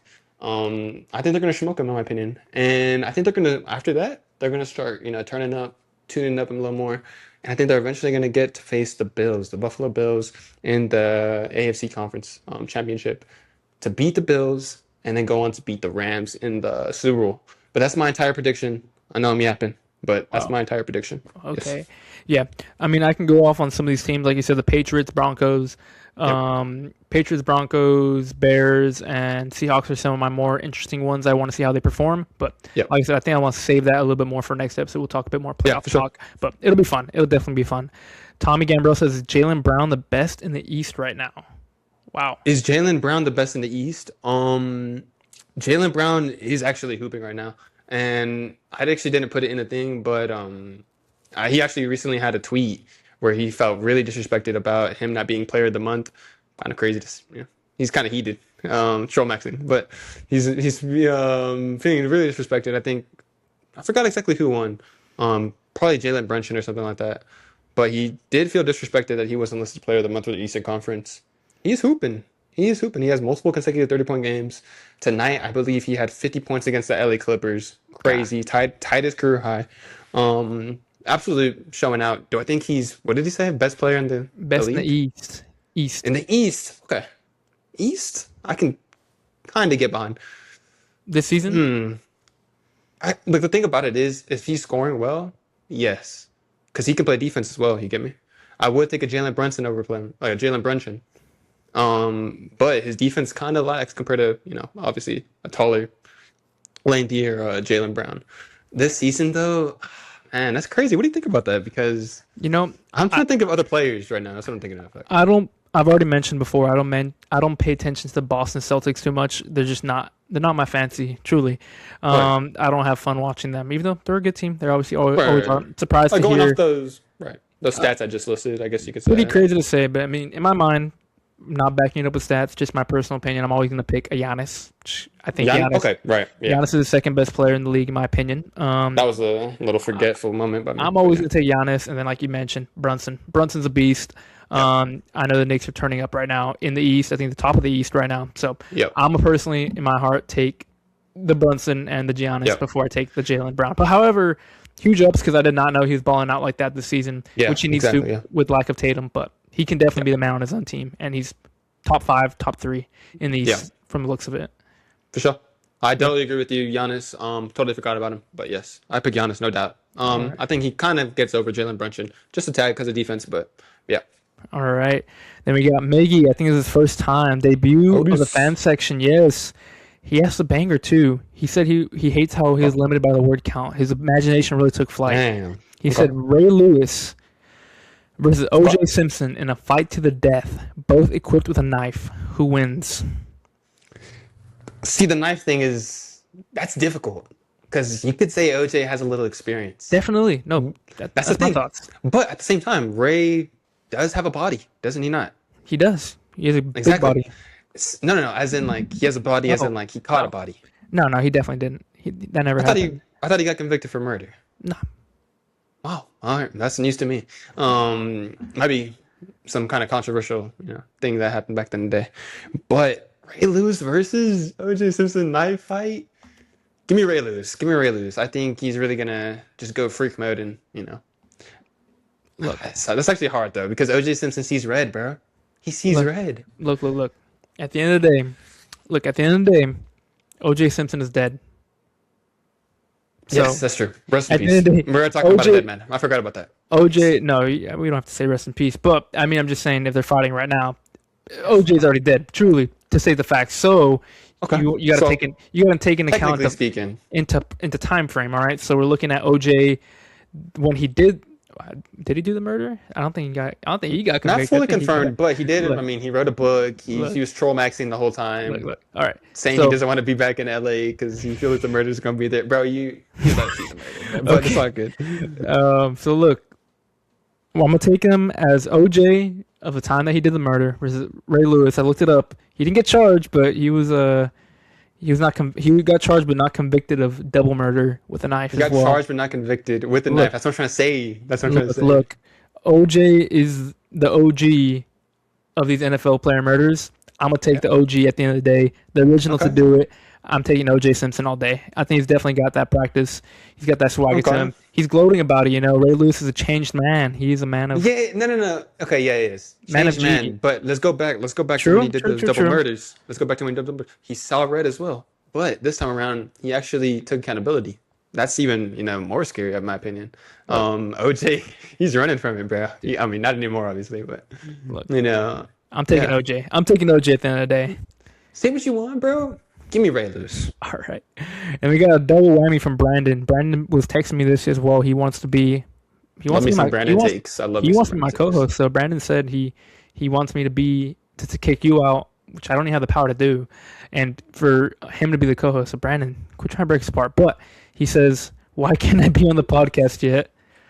Oh Lord. Oh Brandon, Lord. Brandon, Brandon. Look, I always love when you drop takes to say that you want to, kick me out and be the co-host. That's so disrespectful, bro. I'll show you mad love, Brandon. I'll show you mad love. But we definitely want to have you on the pod sometime.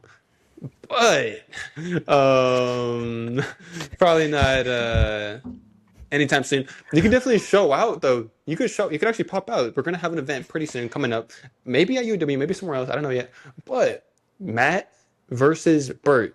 Highly anticipated, going to come up soon. You could definitely pop out, be a little fan section for that. We appreciate the comments in the fan section as well, though, Brandon. Appreciate Truly, it. truly. And look, at the end of the day, me and Roy say there's talent, me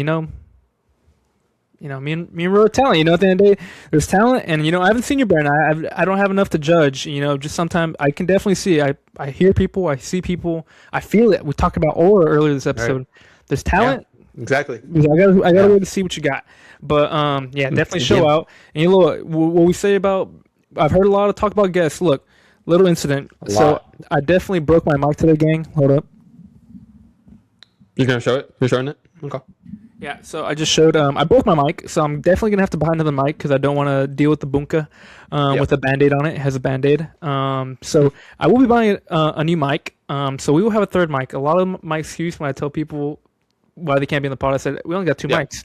Now we got a third mic. So eventually, it seems like maybe soon here, we might have some guests. We finally have a third mic. We will be having a third mic. Yeah. I'd be very open and excited for that. So, I'm pretty Brandon, sure we can get a lot of great content from that. yeah, Brandon, keep your hopes high. Keep being an FTP. Show up for the event, and maybe So- maybe sooner than you might think.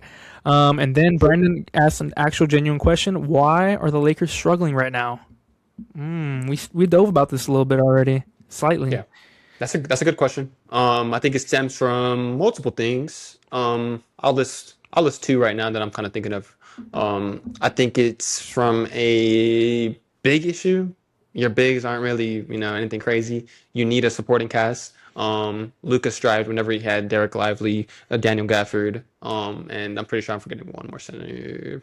Basically, those two centers, though, very highly skilled in my opinion, especially around with Luka. Right now, Jackson Hayes and DeAndre Ayton personally aren't playing the greatest. I think that's kind of where their struggles are also stemming from defense and starting with the bigs. And then I'd also say it's the LeBron thing as well, in my opinion. He did just ball out. Shout out Brown, shout out Luka. They just ball out both 30 pieces, I believe, against the Memphis Grizzlies. But in different, situations against, better teams, I feel like their offensive chemistry kind of struggles. But we'll have to just wait and see how that, keeps going down the season. But yeah, hopefully, I'm going for the Spurs now. Not that they're a playoff team, but I hope they have a, good run in the playoffs until they, possibly run into the Spurs. But yeah, Look, I just got one word, truly, lusting.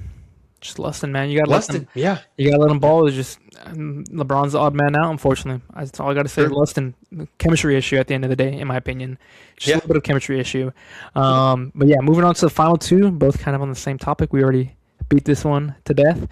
Renee Carrasco asked, "Why didn't Roy wake up to record?" yeah. Shout out Renee. Why I didn't wake up to record is an interesting, So very look, interesting actually, question. yesterday you did wake up to record. I called you like 20 times, and you did wake up. Then you went back to sleep Wait. Stop I'm telling trying me. to think. When was that exactly? yesterday. Was that whenever I got home though? Was that So whenever look, I got home? yeah, I don't know. So you slept I'm not even gonna twice. lie, bro. I literally teleported home somehow, and then I just crashed, bro. Like I literally just crashed. It was at like around 8ish, 9ish. Absolutely crashed out. What And about What about the second time when you were when up was the and second? That's what I'm trying to say. When you when woke was up? it? I said, "Don't fall asleep. We're gonna record this." And you're like, "All right, I'm not gonna go to sleep." And then you just Wait, what time was that though? What time was that? That's what I'm trying to say. like Like, what time was this? around 11. You woke Around up around 11? 11. I'm like, "All right, perfect. We can get it Wait, done." 11 at night? That was yesterday, Yeah, right? yeah. You woke up. I said, "Don't sleep. We're gonna record Oh, this." I'm telling you, bro. I was literally going in and out, bro. Brother. Fell right asleep, bro. So why didn't you wake up to record? Oh, this morning? I did. No. Yesterday. He's talking about yesterday. Yeah. Like I did wake up to record later in the night. I did not because I was asleep But why? and I Why was were you? fishing all day. Because you're fishing Why all was day. I asleep? Yeah, I already told about. I already Because you're talked about fishing. that. Well, I just wanted you to answer. basically, Hey, basically why I was. I already talked about it. That's what I'm trying to say. Like, well, like, basically, why I didn't or why I wasn't awake was because I was fishing all day and I was on no sleep. I unfortunately didn't sleep the night before because I was trying to fix my sleep schedule. We already talked about this. We already talked about this. You rage baited me, no. but truly, I appreciate the comment, Renee. That No, is why I didn't stay awake though. But yeah. truly, no. I'm not trying to rage bait you because he's a See, no, fan. that's all good. I mean, Look, 2 out of look, 10 rate it look, from you, Joanne. no. But yeah, shout It's out Renee every day. no, Yeah, it's not okay. even a rage bait. Look, I'm trying to explain myself. He's a fan. He put a comment in the fan Yes. section, a question, and Yeah. even though we already answered it, I still want you to answer. He took the time to Nah, I put that mean, thing, it's so cool. you got to answer. Yeah, I I want you answered to it. answer it. I Yeah, you answered did. it. You I did. answered it. It's no rage bait. All right. And the last one from Matthew Rodriguez, another one who I'm Matthew. surprised. Matthew, not a big sports guy, but he tunes into the pod. He asks, "How long did it take to record this pod sesh?" Yeah. No, I, personally, yeah. Shout out Matt. You want to say it real quick? What do you want to say? I mean, I was about to go over the timeline. So we Okay, go had for it. agreed at 6 p.m. on Friday. Usually it's around the time we do like later Friday so we can get it out Saturday. We also had planned to meet up with Bert and Matt today on Saturday, so I wanted to have everything done. I was ready around 7, so I waited for Roy at 7. Obviously, we just mentioned sleep incident. So I waited from around 7 p.m. to 1:30 a.m. for Roy, and I called it quits. I'm like, all right, better luck tomorrow. Woke up, then I was ready around about 2:30 today. 2:30 today after work. Yep. And what I think we started maybe around 10 p.m. Or I waited from around Damn, we actually 2:30. did. We Really, started we did around start 10 around 10. p.m. End of the game already, maybe even later than 10 p.m. Maybe like 10:30. All said and done, and then About we 10 were p.m. sure. But yeah, so I waited from 2:30 to 10. Roy said his first one was I'm getting eats right now. I said all right, let him get eats with his fam, and then Yep. later on, like maybe 3 hours later, I was like, you ready? He's like, all right, hold up, I'm getting eats. That one truly almost sent me over the edge. I'm not gonna lie. The eats incident almost sent me over the edge. I'm honestly, I was so close to crashing out. I did crash out on my own multiple times, You but broke your mic, bro. I broke my You mic. threw your mic across the damn I won't say room. how I broke it. Why I already explained how. Just say it, bro. I'll explain it myself. No. You don't have to. But then, all right. So then we start recording around 10. You're is talking 2 a a- lot right now, though. It is 2 Nah, I'm a.m. playing. It is 2 a.m. and we're about to finish up within the next maybe 10 minutes. So Damn it. Yeah, this pod really did a go fat the minute. distance. A fat minute. But yeah, But that did take a while, Matt. Appreciate the question. that's it. Yeah, That was the last that's about one. it. But yeah, cool. Well, we can finish out. Do you want to finish us out? Give some special Real shout outs, quick, yeah, wrap we it can up? finish it out. I really appreciate the fan section. Like I said, it's my favorite segment. Probably one of your favorites as well. I always appreciate the comments. Always like, share, subscribe. We can definitely get into this last segment of the epi. Word of the week. Word of the week. Is Chud Maxing. Chud Maxing, yes, Chud Maxing. We have been saying it, we've been spamming it. I don't know if y'all will know about that. Look it up, Urban Dictionary. Check it out in the comment section. Please drop it. Maybe actually, I don't know. Drop it. Look. Yeah, screw it. Just drop it, bro. Drop the definition. Why wouldn't you drop it? But look. Yeah, it's something crazy. True. But look. Oh, you want me to drop the definition? No. Okay. Like one of our fans. Unless you Drop want it. to. No, I don't want to. But look. I've been accused, and I'll come out and say it. I definitely chud max at the end of the day. I'm probably one of the best known chud maxers. It's one of my thing. I love chudding out. Love being a chud. I chud max at the end of the day. So it's one of the To things. be a I've been chud or spamming. not be a chud is something, but you definitely are a chud. Yep, and I max it True out. chud. I really True try to chud. max it out at the end of the day. But yeah, that pretty much wraps up this episode. This really went the distance. I have no idea how long this one's gonna be. Probably like dang near 3 hours, 2.5 to 3 hours. That'd be fire. I think it's about 2.5 hours. So easily a longest episode. Hopefully y'all tuned in. I'm sorry, Rodney, because I know Rodney listens to the whole thing. This is gonna be quite the long listen. I You would wouldn't be be hyped for the content, though. I wouldn't be surprised if you didn't listen to it twice. I won't take offense to it. I appreciate you listening to it twice. I won't take offense if you don't. I know this is a bit of a longer one, but if you do, freaking awesome. Shout out all of our viewers. One quick thing. Yes. We have 85 subscribers at YouTube right now. So if you are listening, please subscribe. We are trying to get to that 100 goal. We're so close. Seems like a small goal, but at the end of the day, 100 people is 100 people. We're so close. I try to get us to hit it before episode 10. But here, episode 10, if you listen in, you have a YouTube account, and you're not subbed, please subscribe. We appreciate it. Follow on the Insta. It's about 86 right now, so it's kind of a We're race. close on damn near all 100. platforms. Yeah. 100, which I'll be happy about. But yeah, episode 10, hopefully another 10, 20, 30, 50, 100 episodes. Hopefully we Yes. keep this going. We appreciate all of the support, all the love, and yeah, we appreciate y'all. Anything else you want to say, Roy? That's about wraps it up for me. I appreciate all y'all. I appreciate you too. Appreciate everything. Yeah. Yeah. One love. Yeah. One love. Always. One love. FTP. Yes, FTP. Cool. Shout out FTP. But yeah, Later. Later. appreciate y'all. See you. See you. See you.